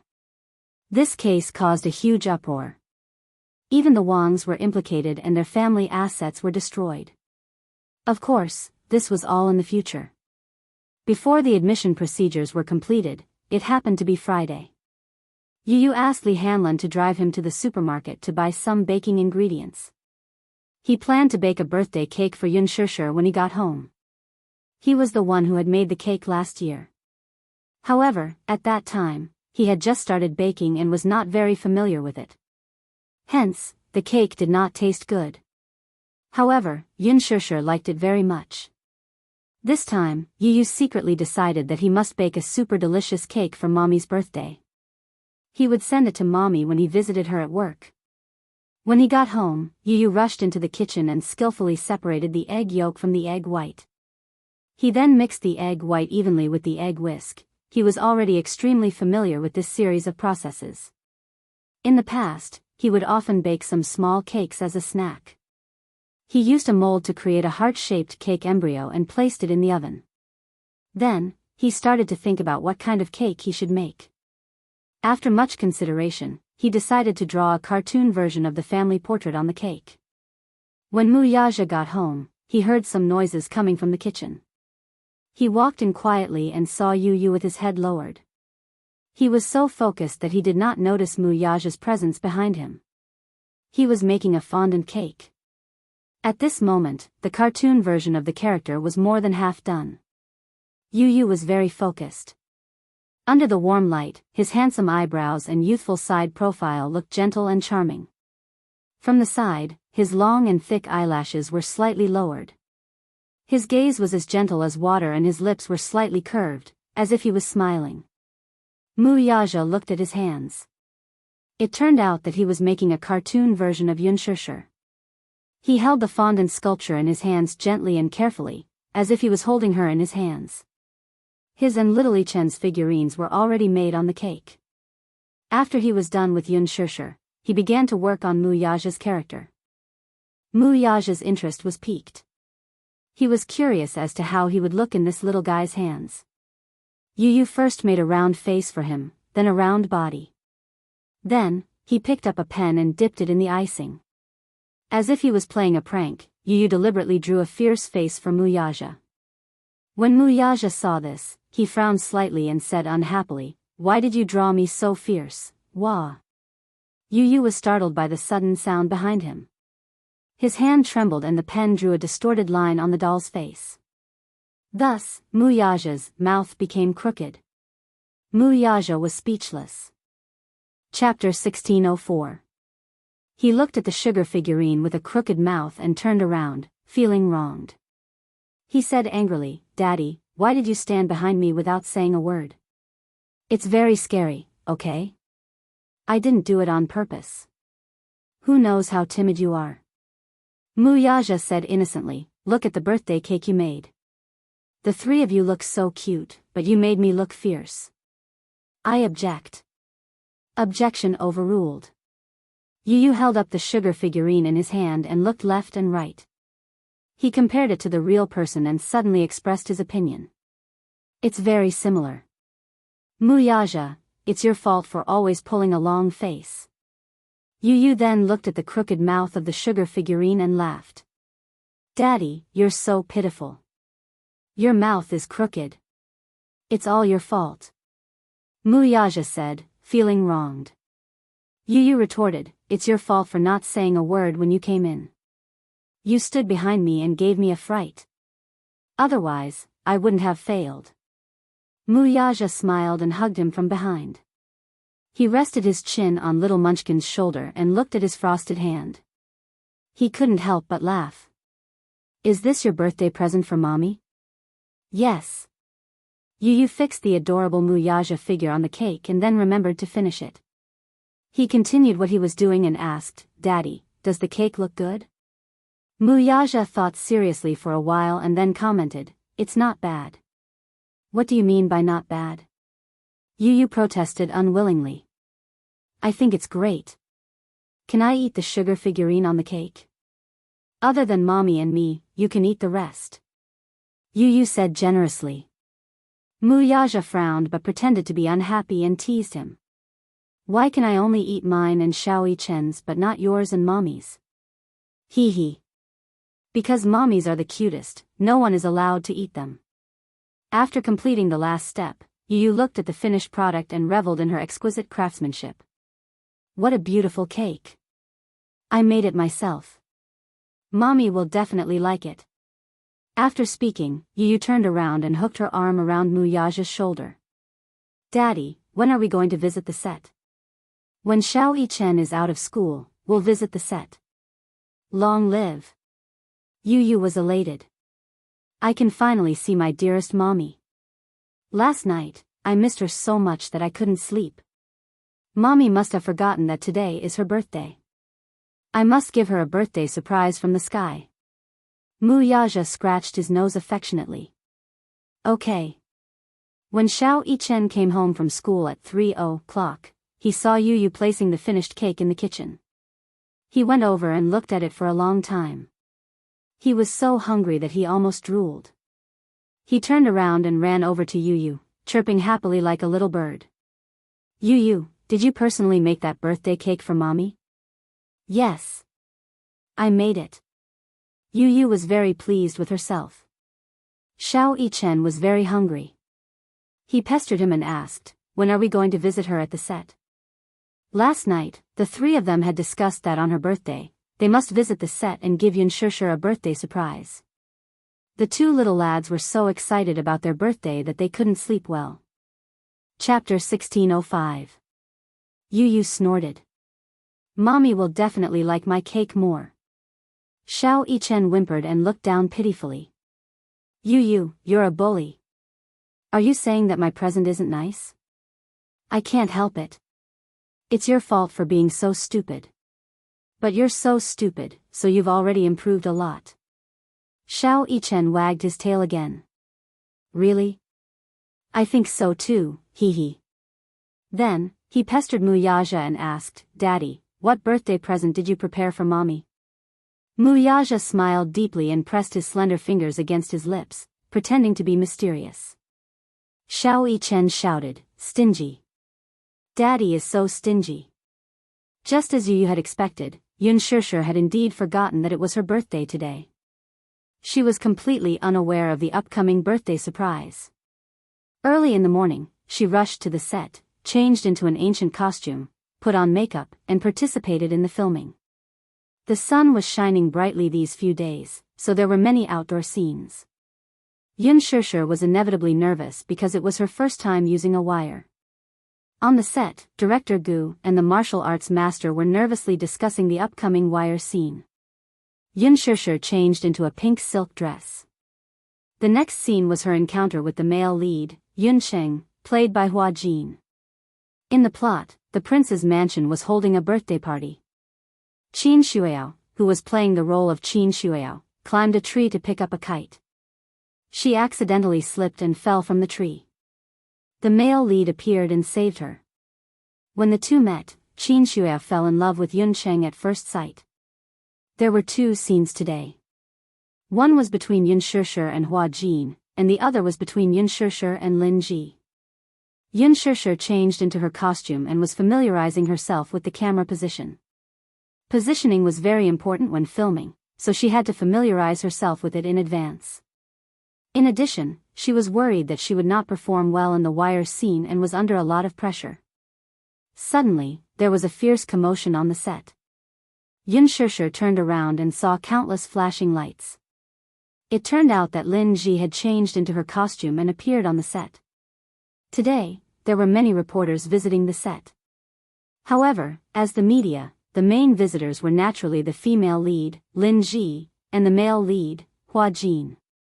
The audience was looking forward to the collision and sparks between the number one young man in ancient costumes and the number one actress in ancient costumes.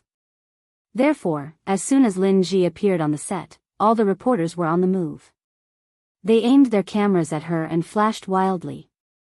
Many other actors and actresses were looking at Lin Ji enviously. As expected of Lin Ji.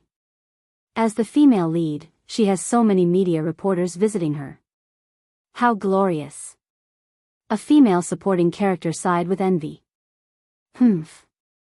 Who knew if these reporters were hired by her? Lin Ji hasn't been in the limelight recently. She's not even as popular as Yunshushu. These reporters might have been hired.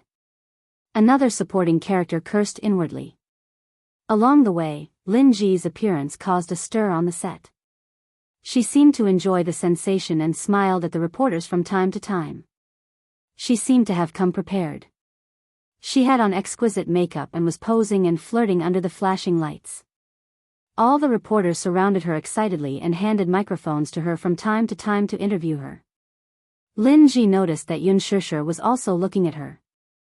The corners of her mouth curled up and her eyes revealed a smug look, as if she was silently showing off. Yunshushu frowned. This Lin Ji. Chapter 1606.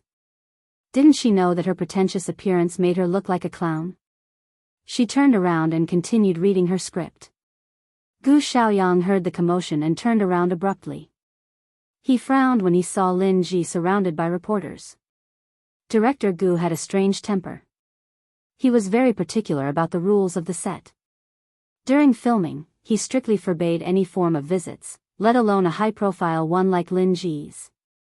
If the media were to enter the set during filming, it would be detrimental to the set. It wasn't that they weren't allowed to visit the set, but they were filming and were not allowed to do anything unrelated to the filming. Old Zhang, where did these reporters come from? Director Gu asked with a frown. The script editor shook his head. Director Gu slammed the table and said angrily, "Didn't I order time and time again to seal off the set during filming and not allow any media or fans to enter?" Director Gu, "I've already sent people to seal off the set. I don't know what's going on either." Director Gu threw down his script and walked up to Lin Ji. He waved his hand and said, "Now is not the time to visit the set. Get lost." Director Gu was known for his fiery temper. The reporters didn't dare to offend him, so they scrambled away with their equipment at his command. Lin Ji was left behind with an awkward expression. Director Gu Xiaoyang didn't wait for her to explain and scolded, "Shut up. Lin Ji, didn't I warn you not to cause any trouble on set? You're acting in my film as the female lead. Do you think you're good at acting? Or do you think you're so good that you can be so lawless and arrogant on set? How dare you let the reporters in during filming? Don't you know that I hate it when outsiders come in during filming?" Director Gu didn't give Lin Ji any face in front of everyone. Lin Ji's face turned green and red. She was extremely embarrassed. Director Gu, You've misunderstood me. I don't know how these reporters got in." "You don't know?" Director Gu sneered. "Don't you know best how they got in? Why are you acting dumb in front of me? Do you think I'm easy to fool? Are you a best actress? Or an A-lister?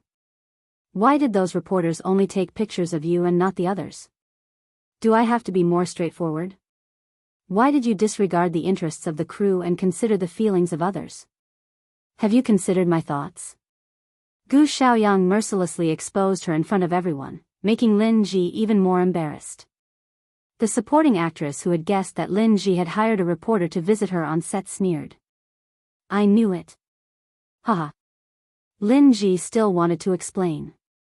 Gu Xiaoyang didn't want to listen to her excuses. "Look at your face. What the hell is that makeup on? Didn't I ask the makeup artist to do willowy eyebrows and cherry lips for you? Take a look at yourself and look in the mirror." Lin Ji hired a reporter to visit her at work. In order to look more photogenic, she especially asked the makeup artist to put on Korean-style makeup.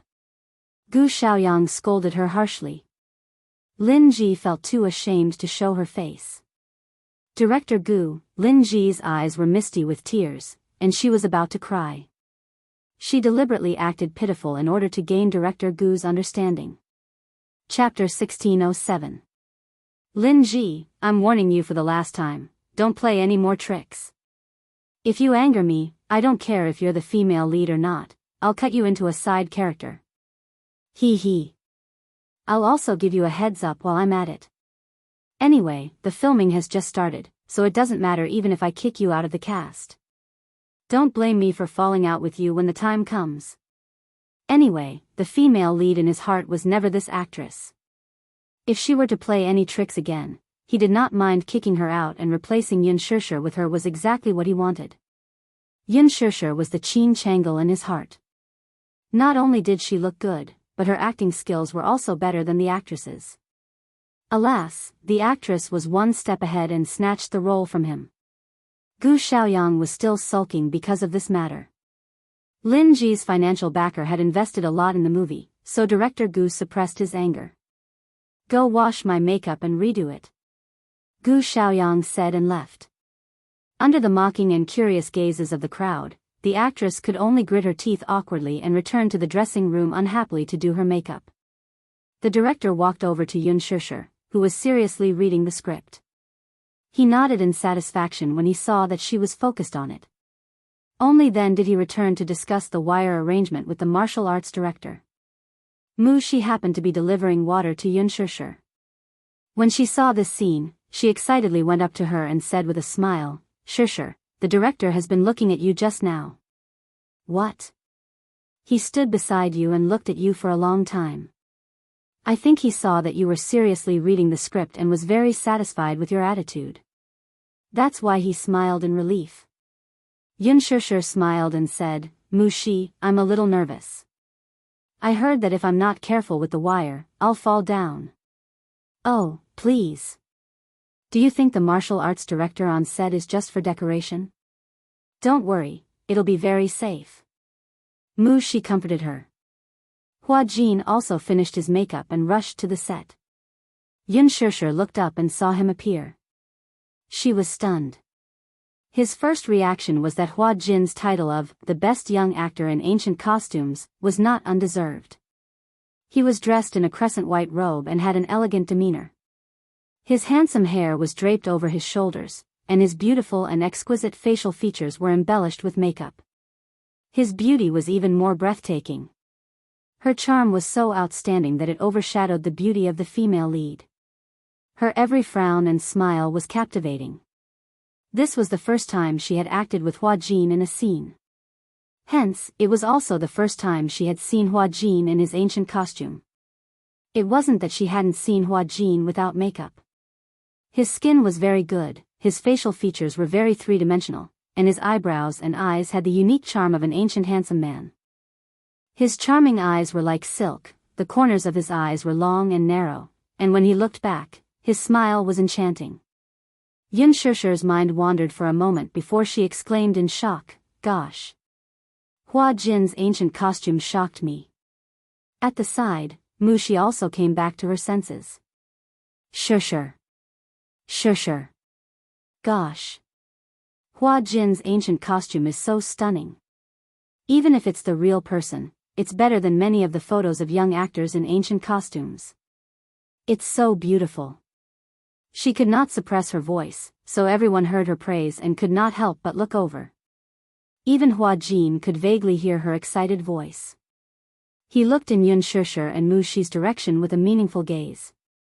Yun Shishir felt embarrassed. Mushi, can you speak a little louder? Chapter 1608. Hua Jin suddenly walked toward Yun Shishir. Yun Shishir was stunned. She turned around and thought that Hua Jin was going behind her, but she realized that there was no one behind her. When she turned around, Hua Jin was already in front of her. He was not as tall as Mu Yaja, but he was still very tall at 1.8 meters.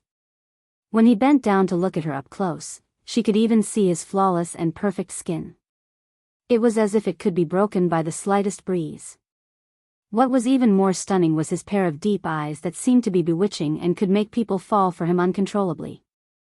Mushi was already stunned when she saw Hua Jin walking over. Yun Shishir came back to her senses and pursed her lips.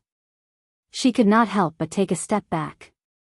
Just as she took a step back, Hua Jin took a step forward.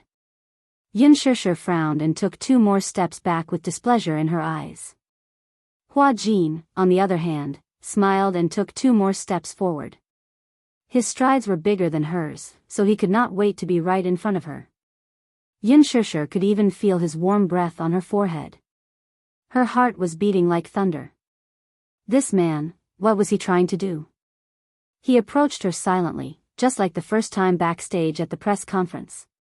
Yun Shishir could not understand what he was trying to do. Hua Jin's good-looking lips curled up. He lowered his head to look at her and smiled. Are you shy? When he spoke, his voice was gentle and pleasant. His voice was not as rough as a man's, nor was it as deep and mellow as Mu Yaja's. Instead, it was as magnetic as a clear spring. Yun Shishir could not help but ask, What are you trying to do? Yun Shishir. He called her name and smiled devilishly as he tilted his head slightly. It's our first time acting together.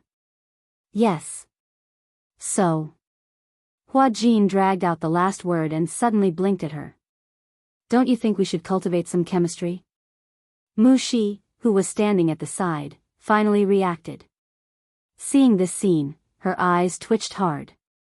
No matter how one looked at this scene, why did it seem like Hua Jin was flirting with Shishir? Could it be, was Hua Jin interested in her Shishir? However, at this moment, Mushi was completely immersed in Hua Jin's beautiful side profile and had no time to care about anything else. Yun Shishir laughed dryly.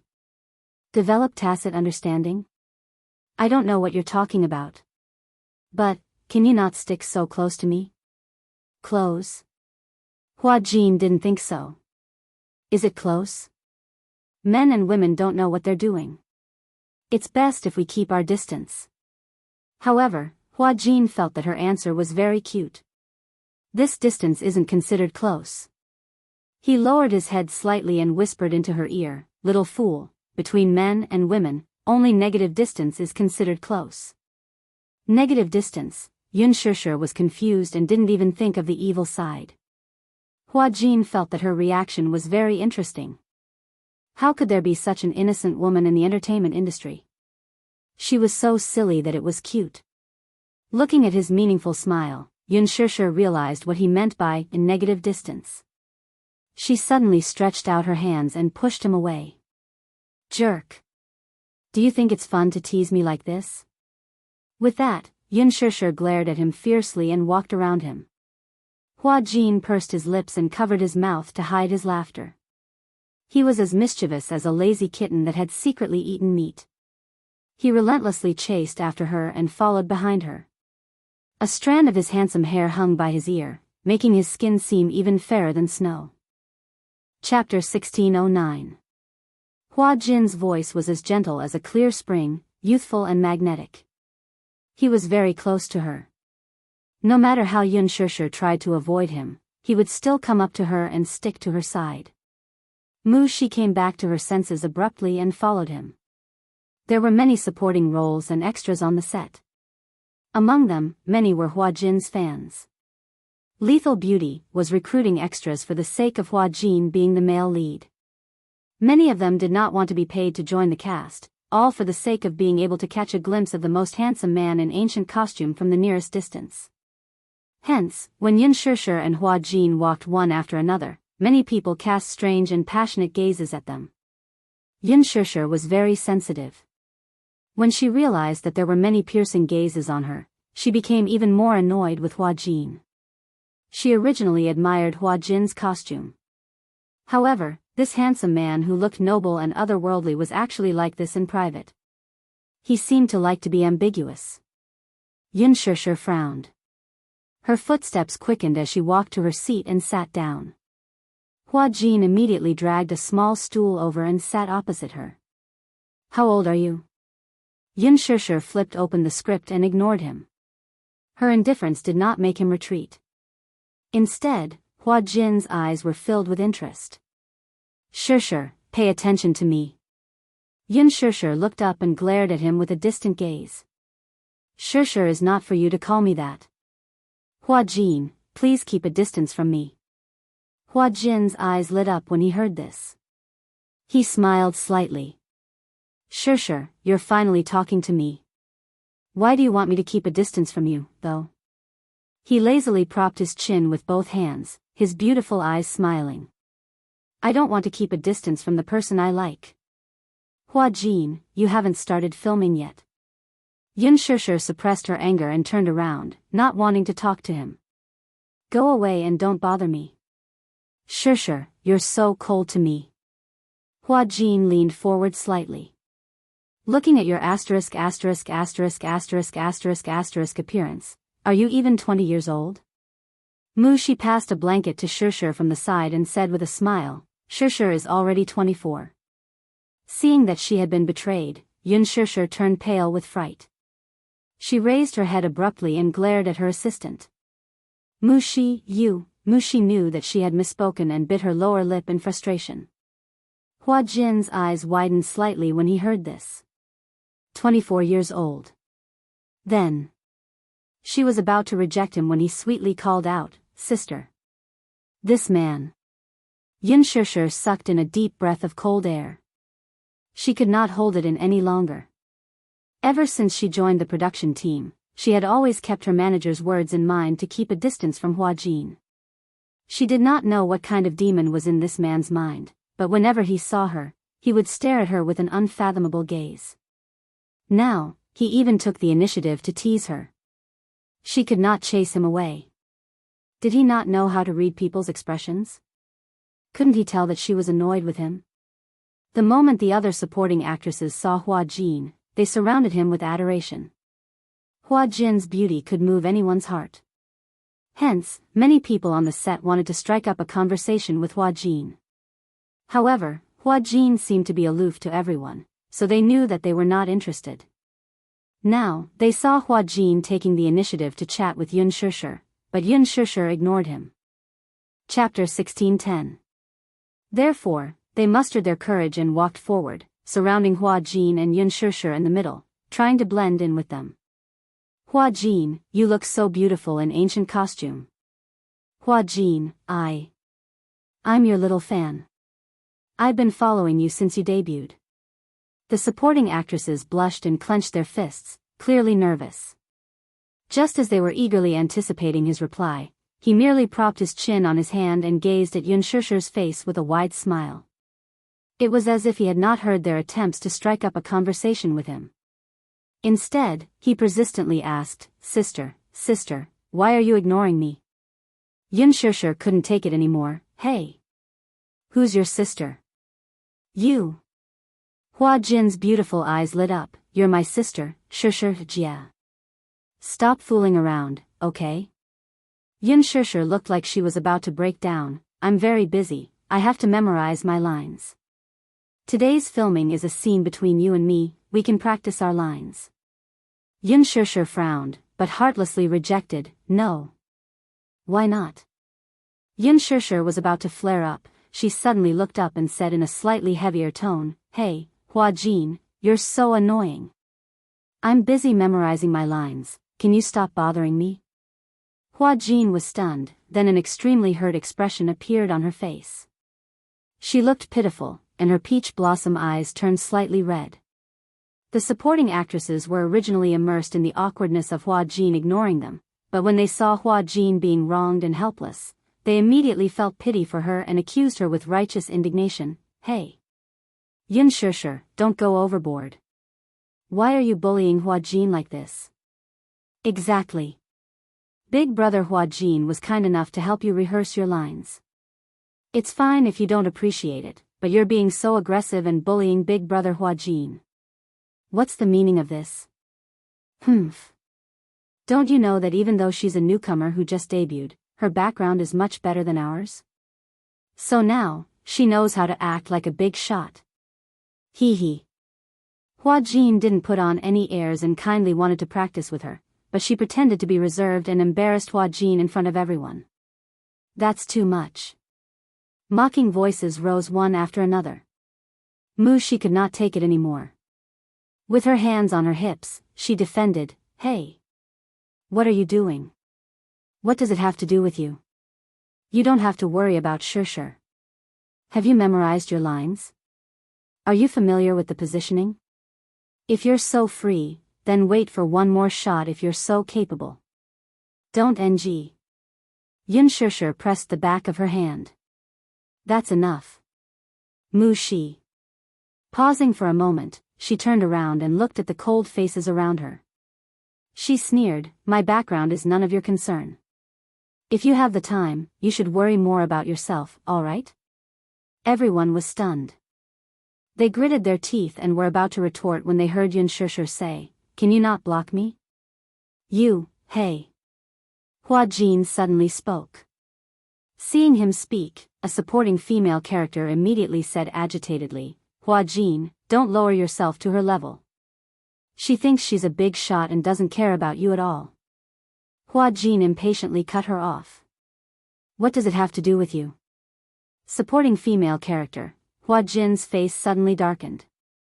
I like her personality. This has nothing to do with you guys. Get lost. Chapter 16:11. She had lost all her face, so those who knew what was good for them dispersed. At last, those female supporting characters, who were jealous, did not forget to glare fiercely at Yun Shishir. Yun Shishir's eyes twitched hard. This Hua Jin, if placed in ancient times, would be a femme fatale. Hua Jin said, Shishir, don't be afraid. With me around, no one can bully you. I don't need you to speak for me. Wasn't it all because of him that she was being ganged up on? This man was really a femme fatale. Qin Zhou was indeed right.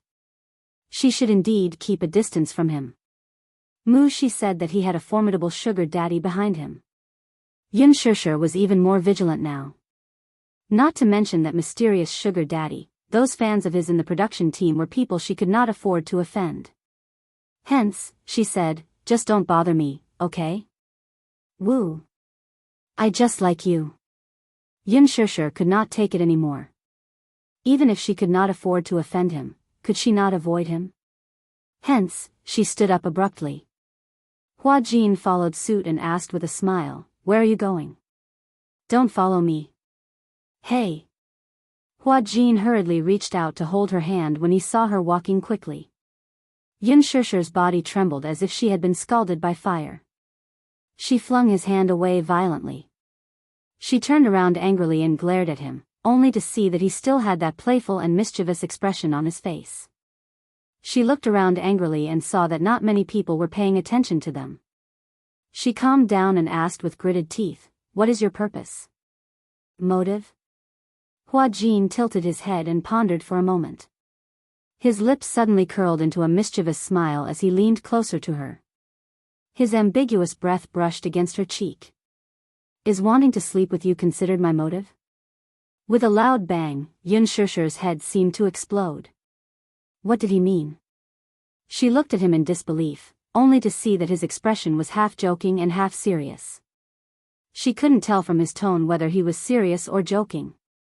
But, this wasn't a joke, was it? Yun Shishir widened her eyes in shock. She suddenly stretched out her hand and pushed hard. Hua Jin was caught off guard and was pushed to the ground. The ground was made of cement. Hua Jin fell to the ground, and a layer of skin was slightly scratched on his palm. He frowned in pain, but his brows were knitted in an innocent arc. She was as beautiful as a painting. Even when she was frowning, she was still breathtakingly beautiful. This sudden scene attracted everyone's attention. Gu Xiaoyang turned around and saw this scene. He frowned slightly. He put aside the matter at hand and walked over. What happened? Yun Shishir was stunned for a moment. She had lost her mind in a fit of anger and did not expect to have such a strong hand. For a moment, she did not know how to answer. Director Gu, what happened? Nothing. Hua Jin got up from the ground, brushed off the dust on his body and smiled lightly. I was just fooling around with Shishir. Gu Xiaoyang glanced at him with a sullen expression. The corners of his mouth moved slightly, as if he wanted to say something, but in the end, he did not say anything. As if he had suppressed some anger, he took a deep breath and said with a frown, don't play around on the set. There are equipment everywhere. Be careful not to break it and delay the filming process. Yun Shishir was a little surprised. Chapter 1612. Gu Xiaoyang wanted to protect her, so he warned Hua Jin not to cause any more trouble.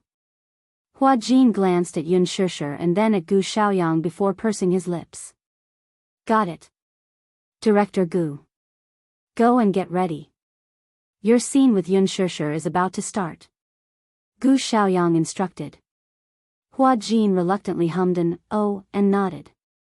However, the moment Gu Xiaoyang turned around, he suddenly leaned forward and planted a kiss on Yun Shishir's cheek. Yun Shishir did not react in time and widened her eyes in shock. By the time she came back to her senses, Hua Jin had already returned to his assistant's side to revise the script. She was angry and frustrated, thinking that Hua Jin was simply unreasonable. He actually stole a kiss from me? Why is this Hua Jin so annoying? Gu Xiaoyang happened to see this scene as well. His lips moved, but he did not say anything. He only reminded Yun Shishir to get ready for her role and then went back to work. It seemed that this Hua Jin was not simple. Even the bad-tempered director Gu did not dare to lose his temper in front of him. It seemed that he had a strong backing. Did he do whatever he wanted on set just because he had a sugar daddy's favor? Yun Shishir trembled in anger. Beside her, She looked at her with envy. She clenched her little fists and gritted her teeth in jealousy. Shishir, you have good luck with men. Hua Jin took the initiative to kiss you. I'm so envious of you. Yun Shishir glared at her weakly. Seeing that she was really angry, Mushi felt guilty and quickly explained, Sure, don't be angry. I was just joking, don't take it seriously. Mushi. This joke isn't funny at all. Sure lost her usual calmness. For the first time in her life, she showed anger in front of Mushi. Knowing that she was really trying her best, the assistant hurriedly apologized. I'm sorry. Sure, I didn't care about the occasion and made a joke. I'm sorry, I won't do it again. Sure looked in the direction of Hua Jin with a complicated expression. Then, she took out a soft towel from her sleeve and fiercely wiped the place where Hua Jin had just kissed. The next scene officially began filming. Sure tried her best to immerse herself in her character. However, when it came to her scene with Hua Jin, just standing in front of him and thinking about how he had teased her earlier, she couldn't help but feel angry. He didn't manage to pass a few of them. His eyes, emotions, and the tone of his lines were all wrong. It should have been an expression of incomparable adoration, but the camera caught a trace of annoyance in her eyes. Because of this, Gu Xiaoyang completely lost his temper and scolded Sure in front of everyone. Lin Ji finished her makeup and rushed to the set. When she saw Sure in a sorry state, she was secretly delighted. Serves her right. Seeing Sure being scolded so harshly, she openly mocked her. Sure felt aggrieved. In the end, Gu Xiaoyang lost his patience and stopped filming for this scene. He waved his hand and said, You're not even in the right mood, why are you wasting my time?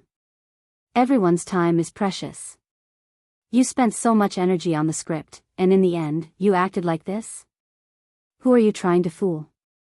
With that, he waved his hand and dismissed Sure. Sure felt that her condition had been ruined, so she asked for leave from the director and went back. This Hua Jin is really despicable.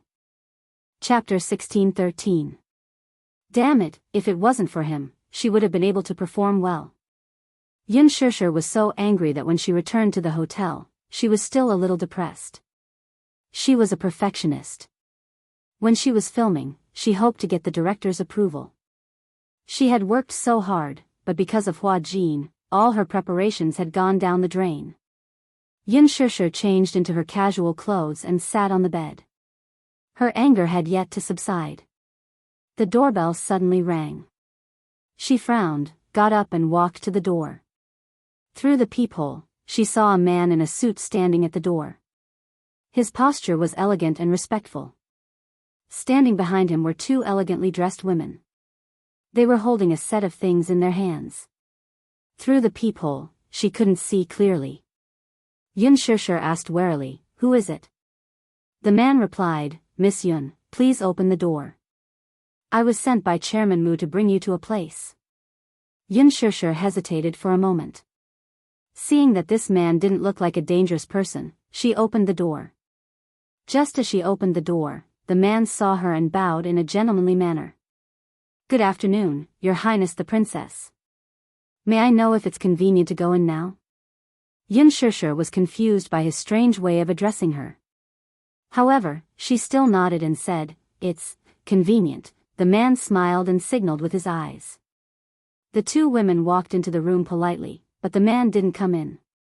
After closing the door, Sure looked at them strangely and asked suspiciously, You were sent by Mu Yaja too? Yes, Your Royal Highness.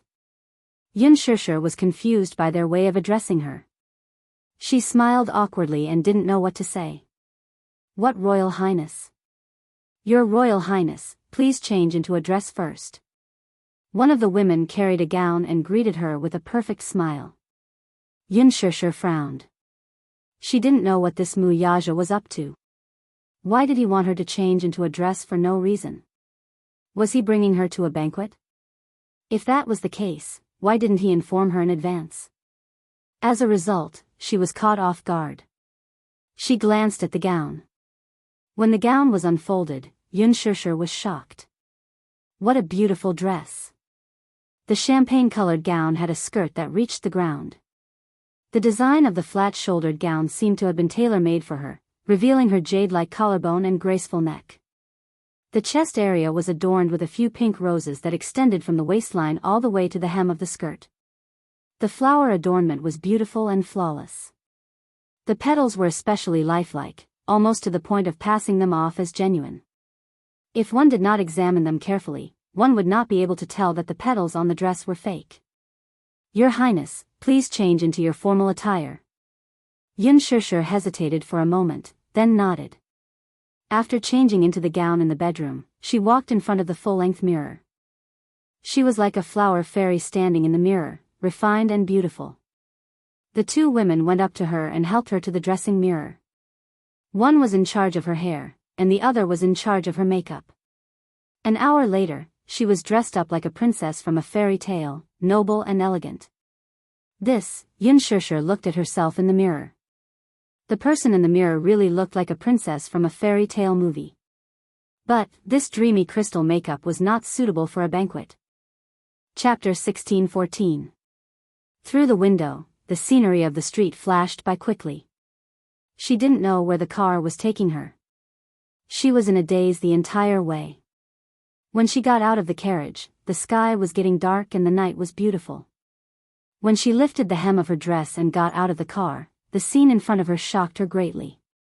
The carriage stopped at the entrance of Fairy Tale Valley. Fairy Tale Valley, a theme park that looked like a fairy tale wonderland. Yun Shishir had brought Yu here before, so she had a deep impression of Fairy Tale Valley. Fairy Tale Valley was closed for a period of time because of the shooting incident. After some repairs, it was put back into operation. However, at this moment, the Fairy Tale Valley in front of her eyes was completely different from the one she remembered. The night was getting late, and the moonlight was like silver in the starry sky. Under the illumination of the starry sky, the iconic castle of Fairy Tale Valley stood in the distance between the canyons. It was resplendent and majestic, just like a medieval European royal castle. It was retro and luxurious, and it was magnificent as the lights constantly changed colors. The huge Fairy Tale Valley was surrounded by a classical and romantic atmosphere. There was a crystal carriage parked at the entrance. The attendant stood beside the white horse respectfully and gently welcomed her. "Your Highness, beautiful princess, please get on the carriage." Yun Shishir was slightly stunned when she saw the hand reaching out to her. Her brain stopped working for a few seconds before she slowly reached out and allowed the attendant to welcome her into the crystal carriage. What's going on? Yun Shishir sat in the carriage, her thoughts still in a mess. Everything happened too suddenly. She was still in a daze and didn't know what was going on. The crystal carriage passed through the garden path that was covered with pink rose petals. Yun Shishir was stunned, but she was stunned by the dreamy scene in front of her. She couldn't help but lean against the window and enjoy the fragrant breeze. So beautiful. So dreamy. It was really like a dream.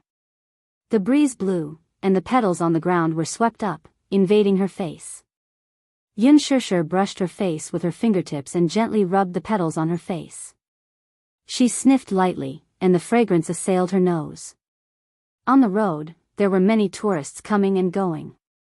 When the crowd saw the crystal carriage approaching, they all widened their eyes in amazement.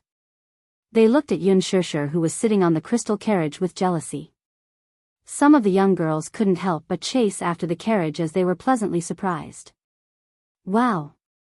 It's a crystal carriage. I've only seen this kind of carriage in fairy tale movies. It was a real crystal carriage, so beautiful. I want to sit down too. The woman in the carriage is so beautiful, like a princess. She looks like a flower fairy. There are so many flower petals on her body, how mesmerizing. This woman looks a little familiar. I feel like I've seen her somewhere before." When Yun Shishir heard this, she was so shocked that she retracted her head back into the carriage. The crystal carriage slowly passed through the romantic garden arch, and a huge Ferris wheel came into view. Under the background of the bright starry sky, the huge Ferris wheel slowly rotated along with the music. The attendants helped Yun Shishir down from the crystal carriage. In an instant, it was as if several beams of light from the sky were projected onto her body. The beautiful light surrounded her, so much so that when she stood in the middle of the bright light, it made her surroundings seem dark. Chapter 16:15. For a moment, she couldn't see her surroundings clearly. She took a small step forward, but the light followed her. Yun Shishir stopped in her tracks and was a little surprised. Just as she was at a loss of what to do, she suddenly saw a tall and slender figure slowly walking towards her from not far away. Yun Shishir widened her eyes. Standing in the light, she couldn't see clearly. In her curious and surprised gaze, a man in a snow-white suit appeared in front of her like a god. His tall and handsome figure pierced through the light and appeared in front of her. Mu, Yun Shishir's mouth gaped open in shock as she uttered a single word. Mu Yaja's appearance gave her a dreamy surprise. He was dressed in a medieval aristocratic suit. His posture was noble and arrogant, and his aura was extraordinary. He was like a Prince Charming who had appeared in front of her without warning. She had imagined countless dreamy scenes, but now, they were displayed in front of her without warning. She couldn't come back to her senses for a long time. Yun Shishir stared at the handsome man in front of her in a daze. She was a little speechless. Did he prepare everything in this fairy tale-like fantasy for her? Yun Shishir's body stiffened slightly.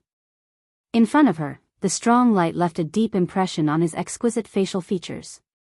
In the dreamy light and shadow, his handsome face was like an ancient Greek sculpture, handsome as if it was cast. Amidst the gentle breeze, his black hair brushed past his ears, his proud jawline, and his deep, serene eyes were breathtaking. His thin lips gently curved into a charming arc. Mu Yaja gently reached out to her and opened his palm. He raised his eyebrows slightly and gave her a silent invitation with his eyes. She raised her hand and placed it in his palm. Suddenly, her breathing became tight. Yun Shishir couldn't believe that everything in front of her was real. So much so that she asked a silly question at this romantic moment. Mu Yaja, she looked up and her eyes flashed. Is it really you? What answered her was the man's powerful palm. He held her hand and took the opportunity to pull her into his embrace. Yun Shishir was caught off guard and fell into his embrace. Her swaying body was supported by his strong arms. She raised her head and looked into the man's deep and doting eyes. Little fool, it's me. Little fool, it's me. This intimate and affectionate form of address made her slightly startled. Just a few hours ago, Hua Jin had called her that. She felt impatient and didn't like him calling her that. However, when Mu Yaja called her little idiot, it actually made her feel a trace of warmth and sweetness in her heart. Yun Shishir still couldn't believe everything in front of her eyes. She was afraid that in the blink of an eye, she would wake up from her dream. When she woke up, she would still be on set, sitting in a deserted hotel. She couldn't help but stretch out her arm and gently wrap it around his waist, greedily longing for this moment. Behind them, the Ferris wheel stopped. Mu Yaja grabbed her chin and dotted her lips. He asked gently, "Do you like the Ferris wheel?" Yun Shishir nodded and pursed her lips into a smile. "I like it. Do you want to sit?" "Yes." Mu Yaja smiled and held her hand as they boarded the Ferris wheel. There were only two of them on the huge Ferris wheel. Chapter 16:16. As the Ferris wheel slowly rose into the air, the spectacular scenery of Fairy Tale Valley could be seen. The two of them sat in the spacious cabin, and Yun Shishir looked very surprised. "Mu Yaja, did you prepare all these?" Mu Yaja saw her childlike expression and couldn't help but laugh. "Is this your first time?" "Yes." Yun Shishir's expression changed slightly, and she looked a little lonely. She pursed her lips dejectedly. "This is my first time. I've never had the chance to sit here before. It's rare to come to a place like an amusement park." He leaned back gracefully. "Do you like it?" Yun Shishir smiled in satisfaction. "I like it. I really like it." In the hearts of young girls, there was always a princess dream. They dreamed of becoming the prince in their hearts, Cinderella. Yun Shishir was no exception. But fairy tales were fairy tales, and dreams were just dreams. That crystal carriage is really beautiful, just like in fairy tales. Have you seen Cinderella before? No, The carriage in Cinderella is a carriage made from a pumpkin by the fairy godmother. Muyaja merely watched her gesticulate excitedly without saying a word. Yun Shishir said longingly, when I was young, I also dreamed that when night fell and the Ferris wheel rose to the peak, I would be able to see the beautiful starry sky with my beloved prince. She was too embarrassed to say what she wanted to say next. When the Ferris wheel rose to the sky, fireworks would be dazzling in the starry sky, and the prince would take out a beautiful diamond ring, propose to her, and kiss her in the beautiful night. She only hid these beautiful fantasies in her diary. She smiled embarrassedly. This dream must be very silly, right? I think so too. Muyaja's lips curled into a smile as he lowered his head to light a cigarette. Holding the cigarette between his lips and smiling eyes, he actually made her heart palpitate with excitement. Yun Shishir's cheeks burned strangely. She turned her face away guiltily, but secretly glanced at him from the corner of her eyes. Usually, he liked to wear black shirts, but today, he was wearing a noble suit and looked very handsome. So much so that she was embarrassed to look him in the eye. Muyaja leaned back in his seat. His fair and flawless skin, his gentle gaze, and his thick and long eyelashes intertwined with each other. There was a faint dimple at the corner of his lips. When he smiled, it was very beautiful, revealing a trace of freshness and purity. It was the complete opposite of his expressionless face, making people involuntarily want to get close to him. She didn't know why, but she didn't like men who smoked, yet she didn't dislike him. She was even a little obsessed with how he looked when he smoked. Yun Shishir stared blankly and couldn't help but curve her lips. Muyaja suddenly raised his eyes and looked at her calmly. Yun Shishir was startled. She turned her head abruptly, only to find that the Ferris wheel had already risen to the highest point. She stood up excitedly and leaned against the windowsill. She looked up at the starry sky and held her face in her hands in amazement. It's so beautiful. Yun Shishir smiled happily like a child. Muyaja took a deep puff of his cigarette and put it out. He got up casually and slowly approached her from behind. Aware of the movement behind her, Yun Shishir smiled and turned her face. Suddenly, her chin was gently lifted by slender fingers. Chapter 16-17. Muyaja's perfect, handsome face inched closer to hers. His thin, moist lips gently covered the corner of her lips. The faint smell of tobacco permeated between his lips and teeth. Together with his unique fragrance, it refreshed her heart and mind. Yun Shishir was stunned. Her eyes suddenly widened and she furrowed her brows in disbelief. Muyaja covered her eyes in dissatisfaction and gently lowered his eyelids. She tossed and turned in his soft kiss. His deep affection for her, which seeped into her bones, made her heart pound like thunder for a moment. Outside the window, the moonlight flowed gently and the mottled shadows of the stars contrasted with the white light. His face seemed to be plated with a layer of moonlight, making his skin look even more jade-like. Through the gaps between her fingers, Yun Shishir carefully opened her eyes. Muyaja's beautiful face was faintly discernible. The Ferris wheel slowly rotated, and she slowly closed her eyes. Muyaja imprisoned her in front of his chest. He lifted her chin with one hand and stroked the soft hair by the side of her face with the other. The tip of his tongue gently hooked into the gap between her lips and her pearly white teeth. The tips of their tongues seemed to touch each other. Yun Shishir's cheeks suddenly flushed red and her hands moved restlessly in front of his chest. She seemed to be a little nervous. She suddenly felt the scene in front of her was extremely familiar. Where had she seen it before? Yun Shishir was a little confused, but she couldn't pinpoint what was wrong. Muyaja comfortingly grabbed her wrist and slowly moved it to his waist. Thus, she obediently wrapped her arms around his waist. Their fingers interlocked, but her knuckles were white from nervousness. A bunch of fireworks suddenly rose in the sky and bloomed beautifully. Muyaja lifted his head. Yun Shishir lowered her head shyly and bit her lip hard. He smiled and lifted her chin, giving her a light peck on the lips. Shishir, marry me, Muyaja's voice was slightly deep as he slowly said those words. He raised his eyebrows and gazed at her face gently. Shishir, marry me, Those words sounded so pleasant when he said them in such a mellow and magnetic voice. His large palm grabbed her hand. Immediately after, a circle of coldness stuck to her ring finger and slid down to the base of her finger. Yin Shishir's heart seemed to have skipped a beat and her eyes kept widening. His sudden proposal caught her off guard. So much so that after Muyaja said that sentence, her mind seemed to explode violently. White light flashed and it was as if she was flying to the clouds. Happiness came too suddenly. Caught off guard, she was stunned by the surprise that fell from the sky. Marry me, okay? Muyaja's devilish lips curled into a doting smile. Let's be together forever, okay? Shoo. He stopped her from continuing. Let me finish. She pursed her lips and held her breath, wondering what he was going to say next. I swear, Muyaja took a deep breath and lowered his head. He touched the tip of her nose and rubbed it intimately. When he opened his eyes again, his gaze was deep. I'll use my life to dote on you and protect you. Yin Shishir's red lips trembled slightly.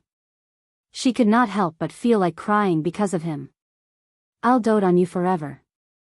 Are you willing to be my little princess forever? Behind him, a bunch of fireworks rose and bloomed beautifully in the sky. Muyaja held her hand gracefully. Yin Shishir's gaze fell on her ring finger. Chapter 16-18. It was a 1-carat pink diamond ring, exquisite and luxurious. Yin Shishir recognized it at a glance. This was a rare custom-made pink diamond from Dairy Ring. Dairy Ring was a romantic luxury brand. Men could only customize one diamond ring in their lifetime based on their ID card. A man could only customize one diamond ring in his lifetime. It symbolized the most romantic promise. The ring he put on for her was from the Dairy Ring With You series. It was worth 8 figures. Yin Shishir's eyes suddenly moistened. She was touched, but at the same time, she didn't know whether to laugh or cry. How could this man be so domineering in his proposal? He put the ring on her ring finger without any explanation. It was obvious that he wouldn't allow her to refuse. She could feel that in his eyes, she had really become a little princess who was doted on by thousands. She really couldn't believe everything that was happening in front of her eyes. It should have only appeared in her diary, everything that was in her fantasy. Getting on the Ferris wheel with the person she loved, proposing to her in the sky full of fireworks, begging her to marry him. This was clearly a beautiful fairy tale plot, but it actually appeared in her life. Muyaja saw that she was so touched and happy that she lost control. His heart ached a little, but in an instant, it softened beyond belief. Sure, promise me. Muyaja cupped her face, his gaze sincere. He wasn't a man who understood romance.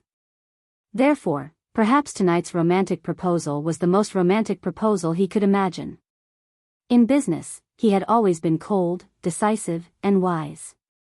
However, he had always been lacking in romance cells. Therefore, perhaps in her eyes, even a proposal seemed so domineering that she couldn't refuse. However, he really wanted to protect her for the rest of her life. He had prepared for this proposal for a long time. Everything was done by him personally, all for the sake of giving her a dreamy surprise on this day. Perhaps in the past, he also couldn't believe that he would secretly spend so much effort for a woman, just for a proposal. As long as he waved his hand, there probably wouldn't be a woman who would refuse his proposal. In the past, marriage to him was nothing more than a ritual and a shackle. But now, because of her, he had changed his view of marriage. If he had to say that marriage was a shackle, then he was willing to be trapped. Trapped by her. Yin Shishir was crying and laughing at the same time. She nodded and agreed, okay. Okay? Idiot. Yin Shishir didn't know whether to laugh or cry. What I mean is, I'm willing. He had formally proposed to her. And she was willing to marry him. She was willing, she was willing, she was really willing. These words kept repeating in Yin Shishir's mind, and her mood also climbed to the clouds along with the gorgeous fireworks in the night sky. When Muyaja heard this, a satisfied smile bloomed on his face. He hugged her in his arms and kissed her passionately under the fireworks in the sky. The Ferris will climb to the highest point. Yunshushu nestled in Muyaja's arms and looked at the beautiful night sky outside the window. She couldn't help hugging her arms tighter. Do you know? Right now, I feel like I'm in a dream. Until now, I still can't believe it. Chapter 16-19. When I was young, I yearned for the princes and princesses in fairy tales. I fantasized that one day, I would sit on a Ferris wheel with my beloved, and he would propose to me with fireworks in the sky. Halfway through her speech, she suddenly felt that something was amiss. Yunshushu furrowed her brows and glared at him. Hey! Did you peek at my diary? Muyaja's face showed a hint of awkwardness at being exposed. Seeing his evasive expression, Yunshushu cupped his face with both hands, forcing him to look at her directly. Tell me the truth. Did you secretly flip through my diary? She had the habit of keeping a diary when she was young. Hence, be it her mood, her ideals, her thoughts, or even her trivial matters, she liked to record them in her diary. Yunshushu felt that something was amiss no matter how she thought about it. Today's proposal was similar to the one she had imagined in her diary. Could it be that this man had secretly peeked at her diary and directed the scene? Muyaja coughed awkwardly and then hummed in acknowledgement. He had indeed secretly flipped through her diary, but that was because Yu had accidentally left it behind when she was tidying up her things. He did not know that it was a diary, so he picked it up and flipped through a few pages until he reached one of them. On top of it were the notes of Yunshushu when she was young. He skimmed through it and memorized her wish in just a few glances. Muyaja told her everything truthfully. Yunshushu did not show it on her face when she heard it, but she was very touched inside. Muyaja, she lowered her head and hesitated for a moment before smiling. Thank you. She had to thank him for silently fulfilling a wish of hers that she could only dream of. The Ferris wheel descended. When the door opened, fireworks rose from the ground. Yin Tianyu and Xiao Yichen appeared before her like two little angels, holding birthday cakes in their hands. Mommy! Happy birthday! The two children's tender voices were pure and cute. Yunshushu was pleasantly surprised once again. So much so that she stared blankly at the scene in front of her, unable to react in time. So today was her birthday? She didn't realize it, but she didn't expect the two little guys to remember her birthday. They even prepared a cake and a gift in advance. There was such a big surprise. Yunshushu was so moved that tears gushed out of her eyes. She had been on set for so long and had been separated from the two little guys for so long. She missed them very much. Yunshushu lowered her body slightly and opened her arms. My two darlings, Mommy missed you so much. Mommy, little Yichen let out a whimper as tears welled up in his eyes as he threw himself into her embrace. Yu couldn't help but laugh. He pursed his lips and walked to Yunshushu's side a little bashfully. He put the crown he made on her head. Dear Mommy, happy birthday. I hope you will be happy forever. Yu will love you forever. He cupped her face and kissed her affectionately on the cheek. Yunshushu was touched and pulled him into her embrace. She hugged the two little lads tightly, unwilling to let go. Mommy missed you guys so much. Xiao Yichen heard that and a few drops of tears fell. Mommy, why didn't you come home for so long? I missed you so much. Chapter 16-20. Humph. Mommy, even if you know you're wrong, I won't forgive you so easily.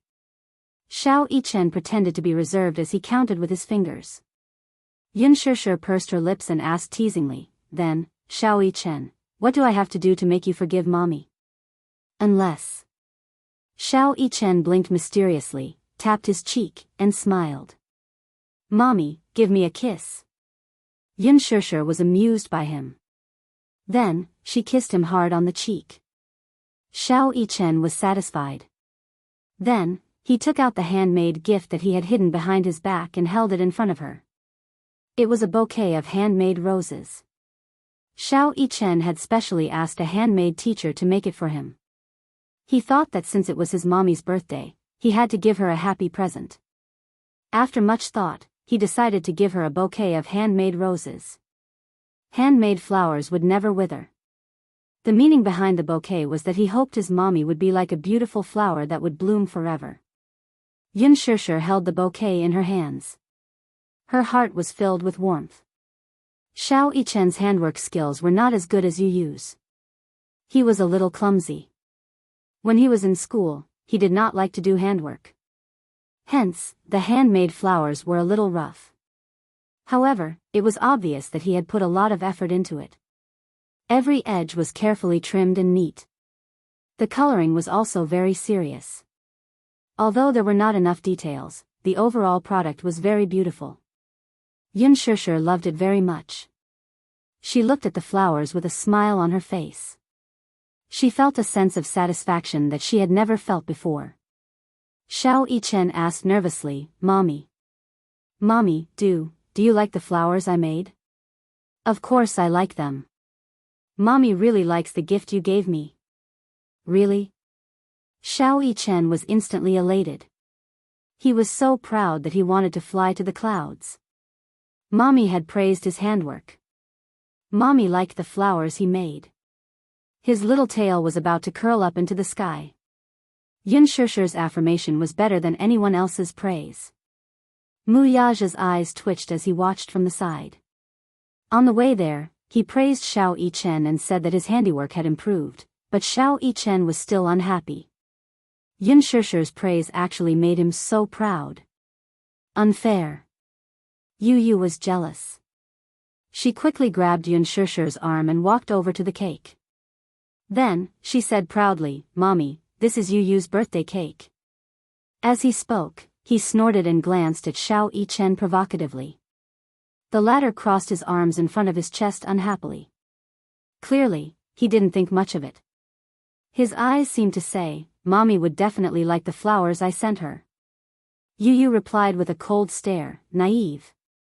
Mommy would definitely like the cake I made the most. Yun Shishir walked over to the cake and saw that Yu Yu had meticulously kneaded sugar figurines. Mu Yaja, Yun Shishir, Yu Yu, and Xiao Yichen's family of 4 were used as the template. The figurines were pink and sticky, cute and charming. Xiao Yichen's and Yun Shishir's facial features were especially lively. However, Yun Shishir's gaze landed on Mu Yaja's face. Pfft! She burst out laughing. Not only was Mu Yaja's face fiercely pinched by Yu Yu, but his mouth was also tilted to one side due to the accident when he was making the cake. Ha ha ha. The expression of the sugar figurines was so funny that Yun Shishir couldn't help but burst out laughing. Mu Yaja walked over and took a look.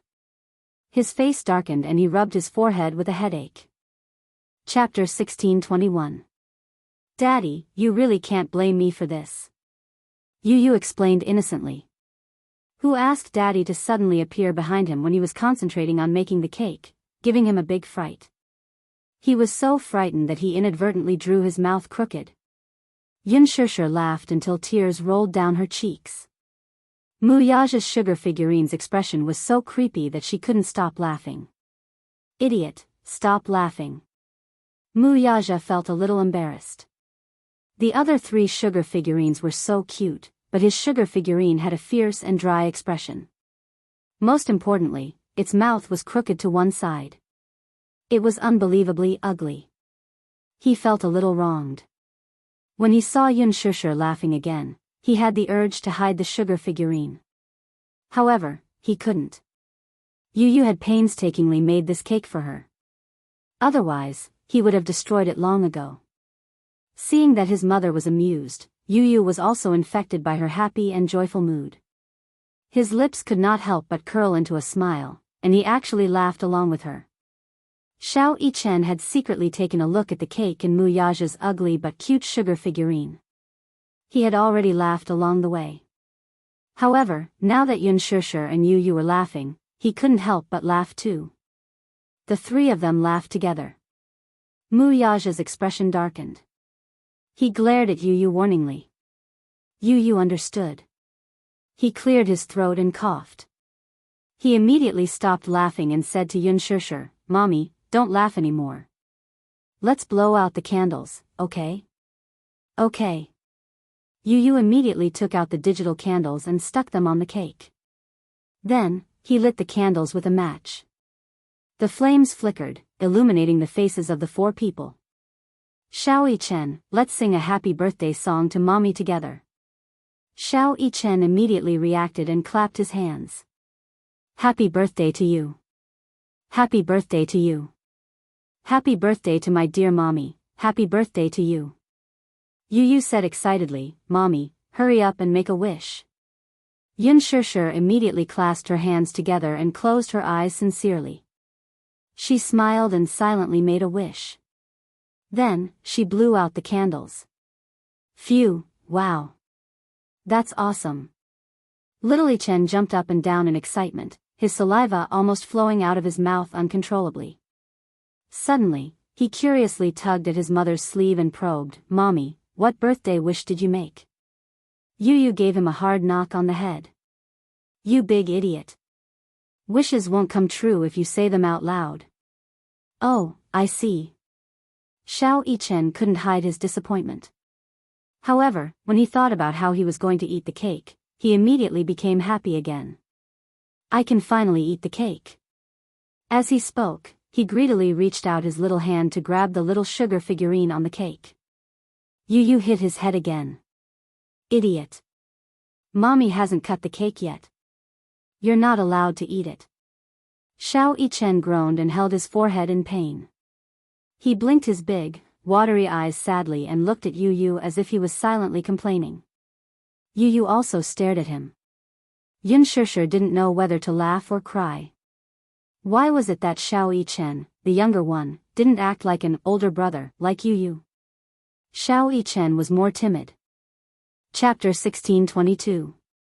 Mommy, hurry up and cut the cake. That way, the birthday ceremony will be complete. Okay. This little bun really knew more than she did. Mu Yaja walked forward and held her hand. Yun Shishir turned around and smiled at him. Then, they cut the cake together. The 2 little guys clapped and cheered. Yu, can we eat now? Little Yichen stared at him greedily, his saliva almost dripping from his mouth as he stared at the cake. Yu glanced at him in disdain and said expressionlessly, Please wipe your saliva first. Xiao Yichen was confused. Yu sighed and rubbed his forehead. Stupid brother, why are you so greedy? Because Yu's cake looks so tempting. It must be delicious. Xiao Yichen said honestly. Yu was speechless for a moment. Then, he sighed and took the initiative to cut a piece of cake and passed it to him. You little greedy cat, eat it. I don't want this. I want the sugar figurine on the cake. Yu pondered for a moment and asked curiously, which one do you want? Xiao Yichen was drooling. I want yours. Yu immediately said, no. Why not? Can't you eat yours? Xiao Yichen felt wronged and said, mine doesn't look as good as yours. Stingy Yu, let me eat your sugar figurine. As he spoke, he started to act coquettishly. Yu, on the other hand, stood firm and shook his head vigorously. No. No. I won't let you eat mine. Humph. Yu, stingy. Then I'll eat Mommy's sugar figurine. As he spoke, he reached out his hand and grabbed the cutest sugar figurine that Yu had spent the most effort on. Smack. Yu slapped his outstretched hand away with a look of disdain. No. Xiao Yichen said dejectedly, what's wrong now? You can't eat Mommy's either. Why don't you eat Daddy's food? Yu said. When Xiao Yichen heard this, he felt wronged and mumbled unwillingly, I don't want to eat Daddy's little candy figurine. She's so ugly, I can't bear to eat her. Yun Shishir and Yu burst out laughing at the same time. At the side, Mu Yaja's face was extremely gloomy. There seemed to be cold air around him. Xiao Yichen shuddered violently. When he turned around, he saw Mu Yaja's incomparably frightening expression. He immediately explained earnestly, Daddy, I'm sorry. I'm not saying that you're ugly. I'm saying that the little sugar figurine on the cake is ugly. Don't be angry. Yunshusher, Muyaja's face darkened even more. Why did this little guy have to explain to him so seriously? Was he born to be a comedian? Yu said, Xiao Chen, be good and let mommy choose a candy figurine first. It'll be your turn after that. As he said this, he turned around and said seriously, Mommy, pick a candy figurine and try it. Yunshusher said in surprise, Eh? Are you talking about the candy figurine standing on the cake? Yes. Can it really be eaten?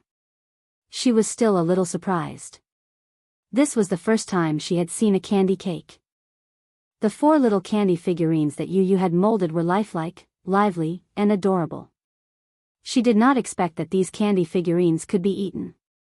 Lifelike. Except for Muyaja's candy figurine. Chapter 1623. Anyway, she didn't want to eat his little sugar figurines. Yu looked at her with disdain. Stupid mommy, of course you can eat them. These figurines are made with sugar. The insides are filled with sugar and the outside is coated with icing. They're very sweet. However, this is my first time trying to make a sugar cake and I haven't tried it yet. I don't know how it tastes. Mommy, try it first. Yunshusher nodded. Then, she reached out her hand and picked between the 4 figurines with her fingertips. At that moment, she couldn't decide which one to eat. Although these figurines were made with sugar, they could still break their necks in one bite.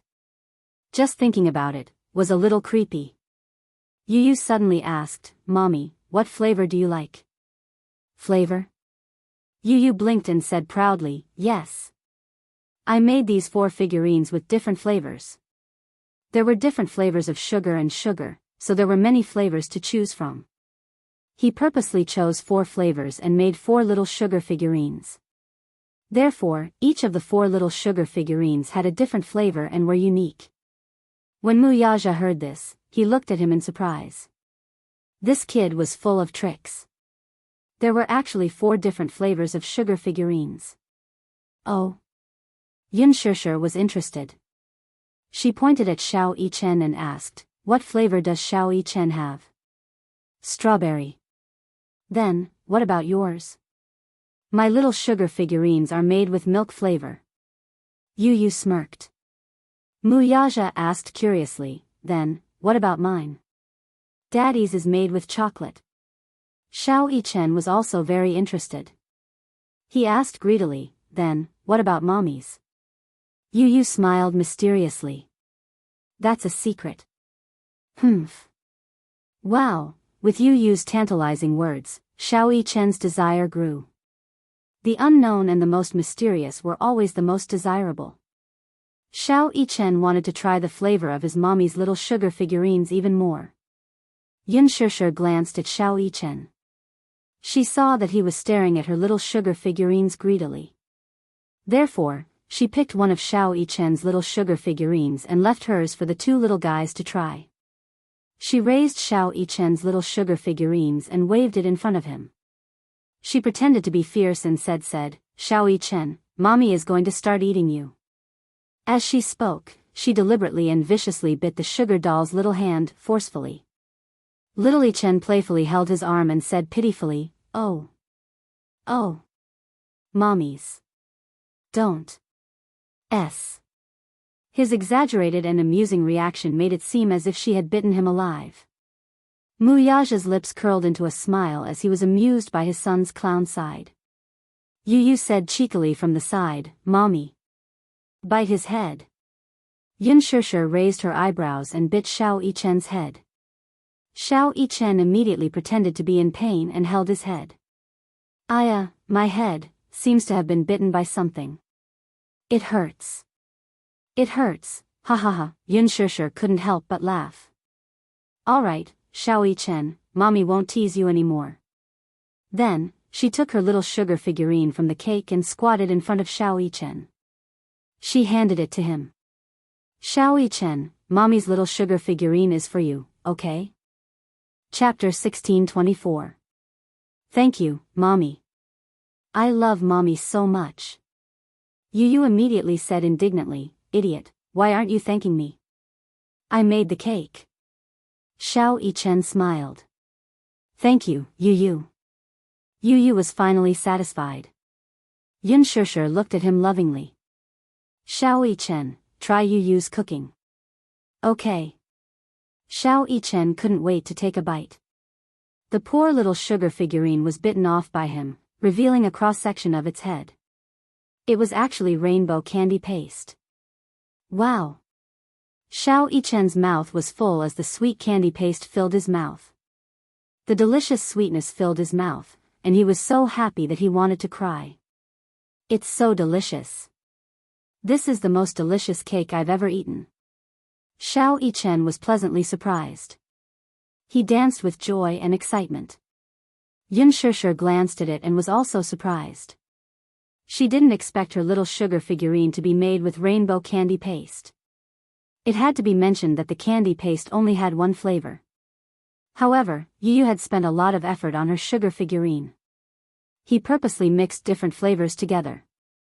The purple one was grape, the red one was strawberry, the green one was apple, the orange one was orange, the yellow one was lemon, the red one was coffee, and the blue one was blueberry. The 7 flavors implied that in his heart, his mommy was the most perfect woman in the world. There were a total of 7 flavors.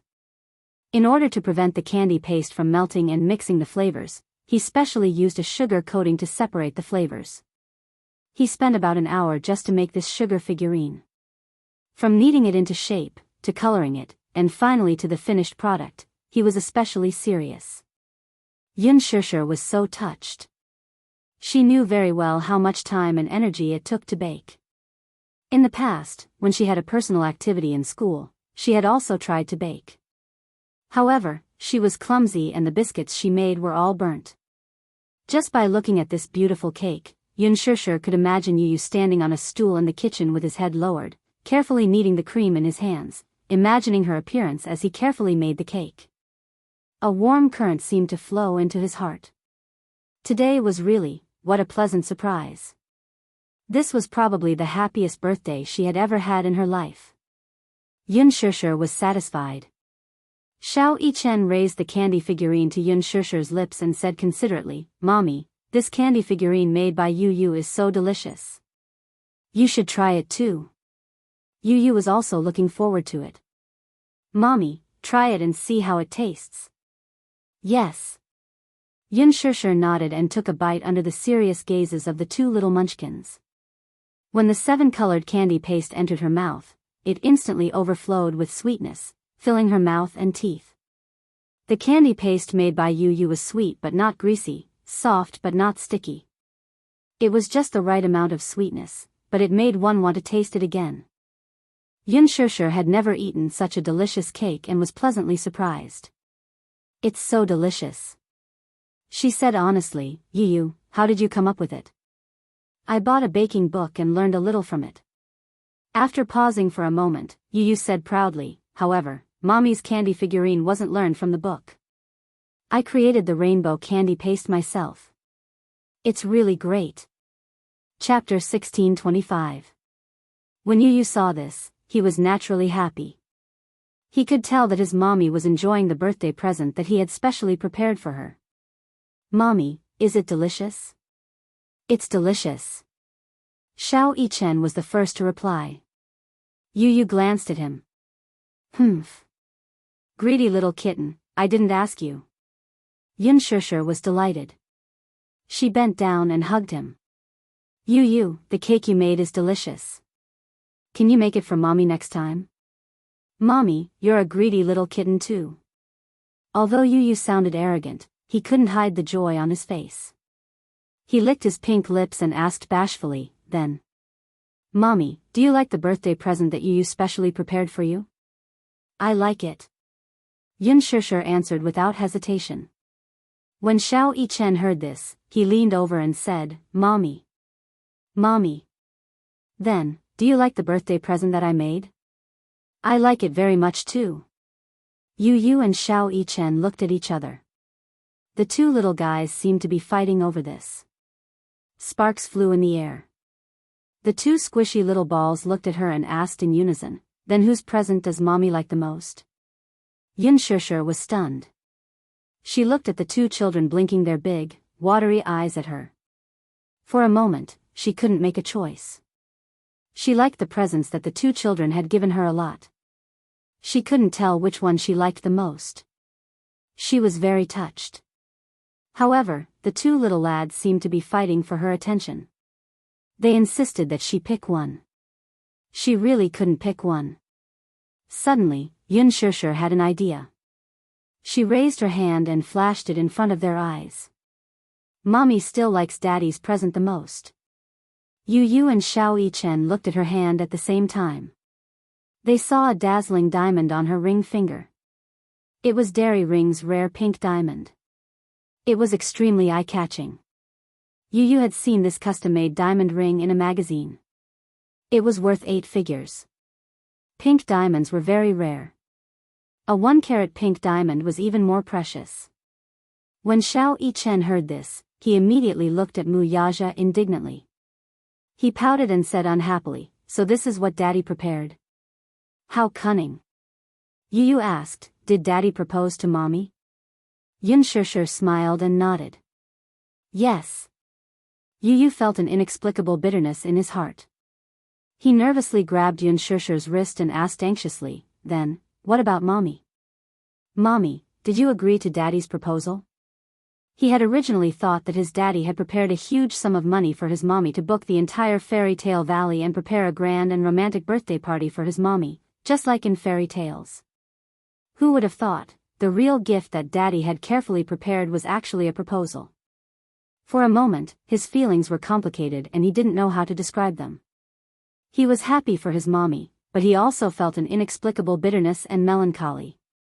He had clearly been looking forward to his daddy's proposal for a long time. He had also sincerely hoped that his mommy and daddy would be together forever and happily ever after. Why was it that after his wish came true, he felt a little worried and bitter? Yunshushu glanced at Yu. His pink lips were gently curved. He was clearly smiling, but it was not sincere. It was as if he was forcing himself to smile. Yunshushu was stunned for a long time. Then, she slowly nodded and said gently, "Mommy agreed." Yu's mind went blank. His eyes flickered slightly. Mommy was getting married. Chapter 1626. He didn't know if he should be happy or worried. There was a sense of disappointment in his eyes that shouldn't be there at his age. Yunshushu's smile froze when she saw his complicated expression. She looked at him and didn't know whether to laugh or cry. This little guy, why did he look so disappointed and melancholy that only a father would look when his daughter was getting married? She didn't know why, but when she saw Yu's expression, she felt an inexplicable heartache. This child probably couldn't bear to part with her. At the same time, he was worried that her marriage wouldn't be perfect and blissful enough. Or perhaps, he was worried that that man wouldn't be able to give her the greatest love. "Yu, are you unhappy?" Yunshushu probed carefully and lowered her voice. Yu immediately shook his head. "No. Mommy, don't think too much." In fact, Yu's disappointment wasn't because he couldn't bear to part with her. It was because he was afraid that his daddy wouldn't be like him, who would accept his mommy unconditionally and treat her like the apple of his eye. He was selfish. He hoped that his mommy would receive the greatest love in the world. He was also conceited. He thought that the only person who could give his mommy the greatest love in the world would be him. As a father, he approved of Muyaja. But as her husband, he still held a skeptical attitude. However, he was conflicted and a little happy. Mommy was going to get married. In the future, they would no longer be lonely as a family of 4. At this thought, Yu's lips curved into a smile. He looked up and his twinkling eyes were bright and beautiful, as if there were countless twinkling stars hidden in them. "Mommy, Yu. I'm very happy. Mommy is going to get married. Yu will definitely make Mommy the most beautiful bride in the world." When Yunshushu heard this, she couldn't help but tear up. Yu's intentions were incomparably precious. More precious than any treasure in the world. She hugged Yu Yu emotionally and kissed his pink cheeks. Thank you, Yu Yu. Mommy, don't say thank you. Yu Yu's tone was a little reproachful. She looked at her and laughed. Mommy's happiness is Yu Yu's happiness. Mommy, I wish you the best. With that, his lips curled into a smile as he suddenly grabbed her hand and led her to the front of the man. He then raised his head to look at him. Daddy, hand. Yu Yu ordered like an old man. Muyaja couldn't help but laugh a little. Looking at this overly precocious child in front of him, he secretly laughed in his heart, but his face was very serious. He obediently stretched out his palm.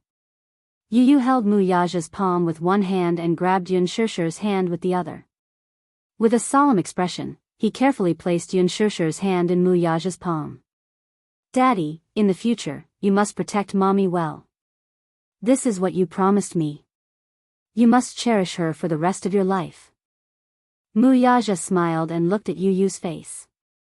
He said very seriously, okay, I'll definitely do what I promised you. Yu Yu then revealed a bright and beautiful smile. In the sky, the fireworks were dazzling. On the tree-lined path, the festooned cars were cruising. The crystal carriage stopped beside Yunshusher. Muyaja held her hand and got into the carriage. In the dreamy parade, they gradually left. Yu Yu silently watched the carriage leave, still in a daze for a long time. Chapter 1627. He poked his head out and saw that Yu Yu's eyes were slightly wet. Xiao Yichen smiled helplessly and his gaze softened. Yu Yu, don't worry. If Daddy dares to bully Mommy, I won't let him off. I'll let him have a taste of my demonic skills from the special forces in a minute. As he spoke, Xiao Yichen waved his fist. Yu Yu was amused by his words.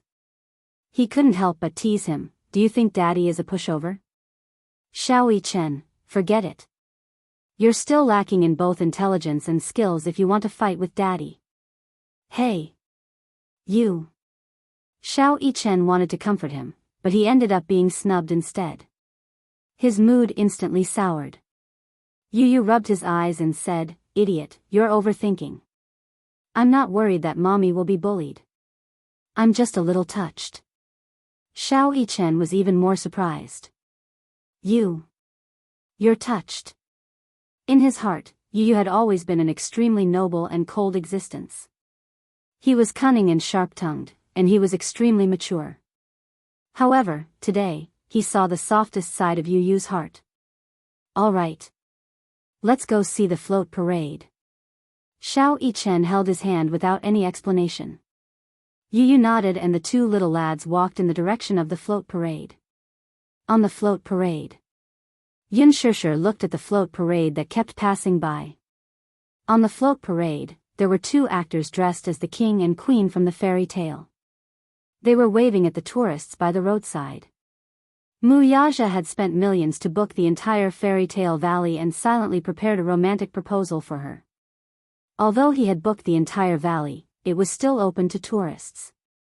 He wanted the whole world to be a witness to this proposal. Just like in the fairy tale, however, the reality was, Muyaja sat in the carriage and held his forehead in frustration.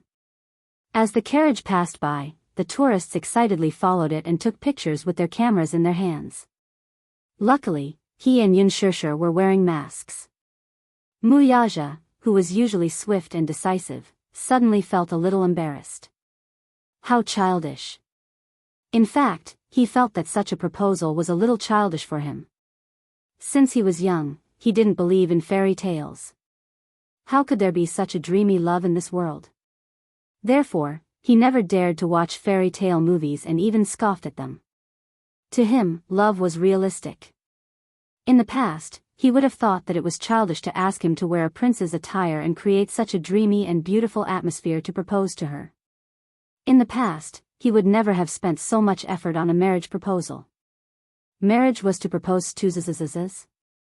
However, when he accidentally flipped through her diary, he discovered that there was a little princess living in this woman's heart. Moreover, she had a beautiful fantasy about the fantasy of fairy tales. It was just that she never mentioned it. The diary was written in elementary school. She probably felt that people would laugh at her if she told them about her dream. However, every girl wished to be a princess. At least a princess in the eyes of the man she loved. She wanted to be protected and doted on for the rest of her life.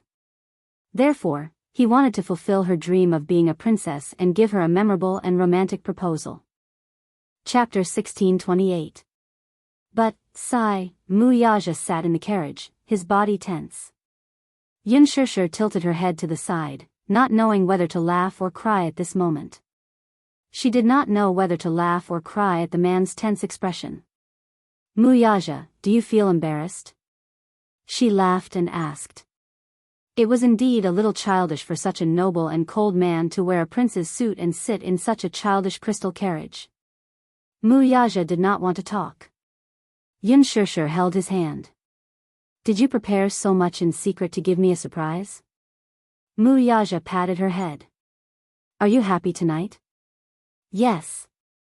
Of course I am happy. Yunshishir looked down at the gown on her body and asked in confusion, where did you get this gown?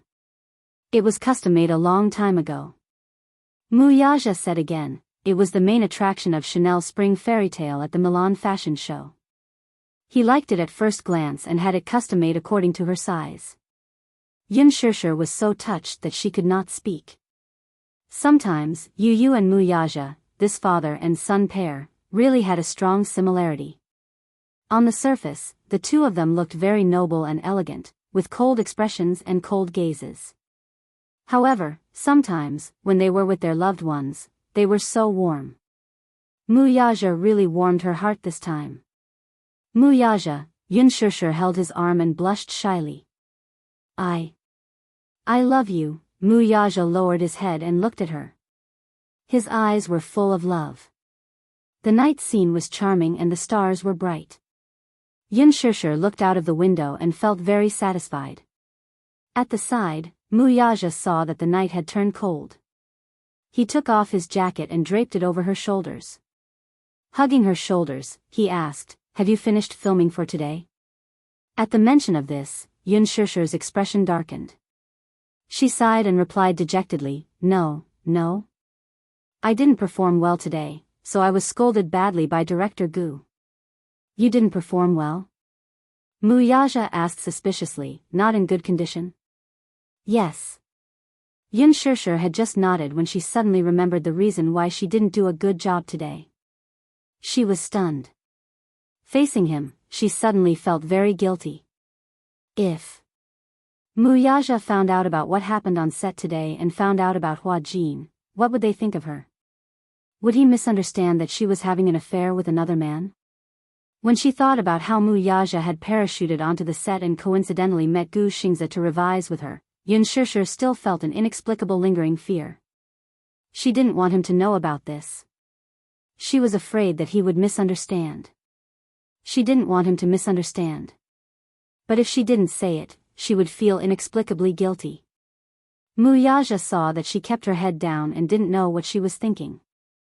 Suddenly, he said in a deep voice, Shishir, don't act anymore. Marry me and be my wife. I will take care of you. Yunshishir's expression suddenly froze. She lifted her head and looked at him in disbelief. I'm serious. Muyaja gazed into her eyes. Her bewilderment was reflected in his deep gaze. Let me finish. Chapter 1629. He hugged her. His gaze was filled with longing, and his eyes were filled with longing. You don't know how much I missed you in the 2 weeks that you were not around. That one sentence made her heart race. His seductive voice whispered into her ear, and his warm breath blew on her cheek, causing her heart to feel a little itchy. It was just a simple sentence, but it was full of deep meaning. Yunshishir clenched her fists nervously. She was so embarrassed that her face and ears were red. She missed him too. However, other than filming, she spent most of her time memorizing the script. After filming started, there were some changes that needed to be made. Her character's lines had to be changed a lot. Hence, she spent a considerable amount of time memorizing the script. But she didn't want to. She had tried to ask Gu Xiaoyang for leave so that she could go home and spend time with her child and him. But her request was heartlessly rejected. Qin Zhou had also advised her not to ask for leave so often when filming had just started. Otherwise, the rest of the crew would misunderstand that she was enjoying special privileges. There were many people in the crew. Anything she said would be especially sensitive. If she wasn't careful, she would attract a lot of criticism. Seeing that she didn't respond, Mu Yaja grabbed her chin unhappily and narrowed his eyes. Don't tell me that you're just going to let me stay in an empty room all by myself? Stay in an empty room all by himself? Pfft, Yun Shishir was almost amused by his words, which were full of bitterness. Hey! What do you mean by staying in an empty room all by myself? Yun Shishir didn't know whether to laugh or cry at his resentful tone. Hey, Mu Yaja, stop fooling around. I'm not fooling around. Mu Yaja frowned. He really didn't want her to continue working in the entertainment industry. That kind of place was too messy.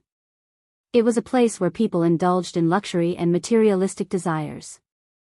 Regardless of whether they were men or women, it was a place where people abandoned all restraint. Although the entertainment industry was called the entertainment industry, what was it actually? It was just a backyard for the capitalists, a place for the rich and powerful to enjoy and play as much as they wanted. It was no longer that pure. In this day and age, those who could make a name for themselves in the entertainment industry were all backed by rich people. On the surface, it looked like a game between celebrities. In fact, the ones who were really playing the game were the capitalists behind them. She liked acting, that was fine, but he didn't want her to treat it as a career. Previously, he had thought that since she liked to perform, even though he didn't like her entering the entertainment industry and pursuing such a career, as her man, he shouldn't interfere with her. He should give her the greatest freedom to a certain extent. But now, he felt that he couldn't do that. If she treated acting as her career, then the time left for him would be greatly reduced. He had been without her for half a month. Without him, he felt that his days were dull and boring. He missed her. No matter if it was his body or mind, he missed her crazily. He was beyond redemption. He missed the days when he hugged her to sleep. Now, whether he closed his eyes or opened them, the side of the bed was empty. The huge room gave people a feeling of desolation. In the past, when she was at home, he would always feel warm whenever he came home. But now, when he opened the door, he felt that the house was a little less lively. It was too cold. Chapter 1630. Yun Shishir's heart skipped a beat. She actually saw an unconcealable loneliness on his face. It was only then that she suddenly realized, so, because of work, because of her neglect, he actually felt lonely. In her heart, a sense of guilt arose spontaneously. However, Yun Shishir was extremely conflicted. On one hand, she loved acting, but she also hated dealing with those foul and unspoken rules in the entertainment industry. On the other hand, she wanted to leave the entertainment industry to accompany him, but she felt that if a woman left her career and only stayed by a man's side, she would be like a beautiful vase and would always feel insecure. From what she knew, a woman also needed a career and needed to be self-reliant. She shouldn't rely on a man to live. Be my wife and I'll take care of you. Probably, in this world, no one would have the infinite confidence to say such a thing like him. She knew that her career might not even be worth a mention in his eyes. To her, she had worked hard to act, stayed up late to memorize the script, and dealt in that extravagant circle. In his eyes, the remuneration she received might not even be worth a minute of his benefits. To put it in a funny and ironic way, all the remuneration she received from acting in Lethal Beauty might not even be worth what he earned in a minute. However, although the remuneration was low, it was in exchange for her hard work. Being able to get the director's approval and be liked by the audience was her greatest satisfaction. Her career made her life more fulfilling. However, if she really left her career, returned to her family, and became a caged canary, she only needed to dress up beautifully and charmingly every day, like those upper-class ladies or socialites. She only needed to take care of her husband and children and surround her husband and children, but she didn't have her own career, Could it be that she would really be happy like that? Wouldn't such a life be too empty? It wasn't that she hadn't considered such a problem. However, she really lacked a sense of security. She didn't dare to use her own life as a stake to gamble her entire life. What if one day, he got tired of her? What if her marriage failed? Then she wouldn't have a career or a marriage. Wouldn't such a life be too miserable? Yun Shusher didn't dare to imagine. Perhaps he had too little confidence in himself. Mu Yaja looked at her. He didn't know what she was thinking. However, looking at her expression, it was complicated and unpredictable. It seemed that this woman was thinking about something again. He gently placed his palm on the back of her hand. Just as he was about to speak, Yun Shusher suddenly grabbed his hand and looked up with a serious expression. Can you give me some time? What time? Yun Shusher said seriously, I still don't want to give up my career. Why? Mu Yaja was deeply puzzled. Shusher, your salary is nothing in my eyes, but I earned it on my own. Yun Shusher emphasized again. It's not about the amount, it's about my pride. Mu Yaja could not understand such pride. Chapter 1631. Mu Yaja's expression changed slightly when he heard this. What kind of logic does this woman have? He said, this is different. How is it different? Yun Shusher stared at him intently and said, how is it different? Is it because you're a man and I'm a woman? You're the strong one and I'm the weak one. So, as the weak one, I can only give up my right to have my own career and stay at home like those rich ladies, waiting for you to come back. Day after day, boring through each and every day? Is that so? Mu Yaja was suddenly speechless. Or is it because I'm a woman, so you're certain that I don't have your ability and that the money I earn won't be enough to support you? Yun Shusher asked again. Mu Yaja narrowed his eyes. It's not what you think. Yun Shusher was silent for a moment and stared at him. She took a deep breath and asked, then what is it? Mu Yaja pondered for a long time and suddenly said, I just want you to spend more time with me. Yun Shusher laughed and said in a low voice, but I've never been anyone's personal subordinate since I was born, right? I shouldn't exist just to accompany you, right? Yun Shusher continued. Mu Yaja couldn't argue with her. Yun Shusher sighed and said plainly, actually, I know that you don't like my career. Although you won't interfere with me, I know that you don't like my job. Every look in your eyes, every expression, every detail is silently telling me that you hate my acting. You hate that I neglect you because of my acting. She paused for a moment and nodded with a guilty look. Yes, I know that there are many times when I neglect you, Yu and Xiao Chen. Especially in the last half a month, I really didn't have time to care about you. It's my fault. I admit that I also feel very guilty. I'm very sorry. Especially when I saw the birthday party you guys prepared for me, I felt especially guilty. I'm sorry. Mu Yaja's gaze softened. You don't have to apologize. It's not your fault. But I don't want to lose my job. I don't want to be like those rich ladies and become a caged canary. Yun Shusher covered his hand and pleaded, so, please give me a little more time, okay? I have my own plans, and I have my own plans for the future. Please don't interfere with me, just like how I will never interfere with your career, okay? What's your plan? Yun Shusher smiled and said, I want to be a director in the future. Also, I hope to set up my own film and television company. I want to invest in my own scripts, shoot movies, and produce films. For now, I'll be an actor for the time being. Once I've accumulated enough capital, I'll work hard to transform into a behind-the-scenes role. If you want, I can fulfill your wish right now. Mu Yaja held her hand. Yun Shusher's expression froze and her smile turned cold. But right now, I don't have the confidence to run such a big company. At least give me some time to train myself. Mu Yaja remained silent. Chapter 1632. Yun Shusher pleaded, I promise you that I will make adjustments in the future. I will choose between work and family and try my best to take care of all of you. I'm really sorry that I didn't consider your feelings during this period of time. But I promise that I will try my best to avoid such things from happening again. When Muyaja heard this, even though he was conflicted, he still decided not to interfere with any of her decisions. He knew her well. This stupid woman lacked a sense of security too much. She could be a rice worm for the rest of her life, but she was stubborn in her bones and was unwilling to depend on anyone to live. Just like you.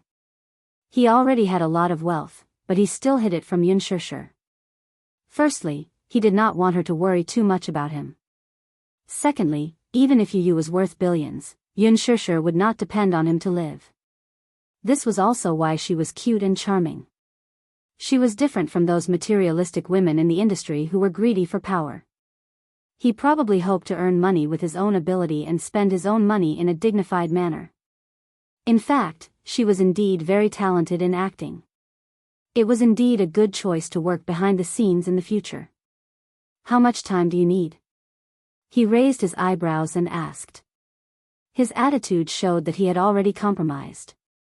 Yunshusher thought for a moment and then smiled. Give me 5 years. 5 years was enough for him to accumulate experience.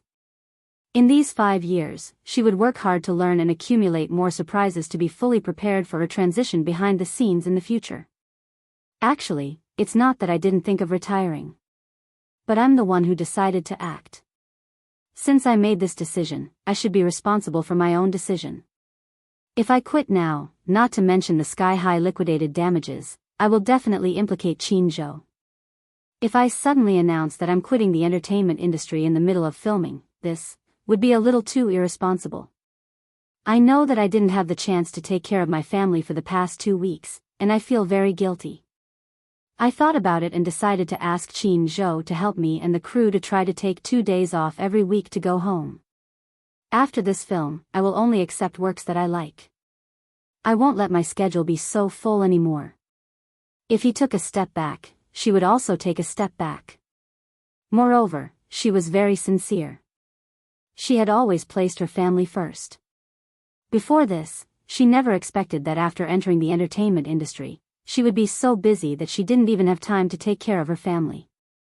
She had originally planned to focus on her family after filming The Green Apple, and occasionally take on a few projects that she was interested in. During this process, she would work hard to study screenwriting and directing. Between acting and directing, she was more interested in directing. When her abilities matured, perhaps she could also help him manage Huanyu. She knew that it would be very tiring, but she was happy to be able to work hard with her own ability. However, she really couldn't do it if she had to rely on anyone to survive. After she finished speaking, she looked at him with some apprehension. She was afraid that he would object and that he would not understand. Muyaja frowned but did not object in the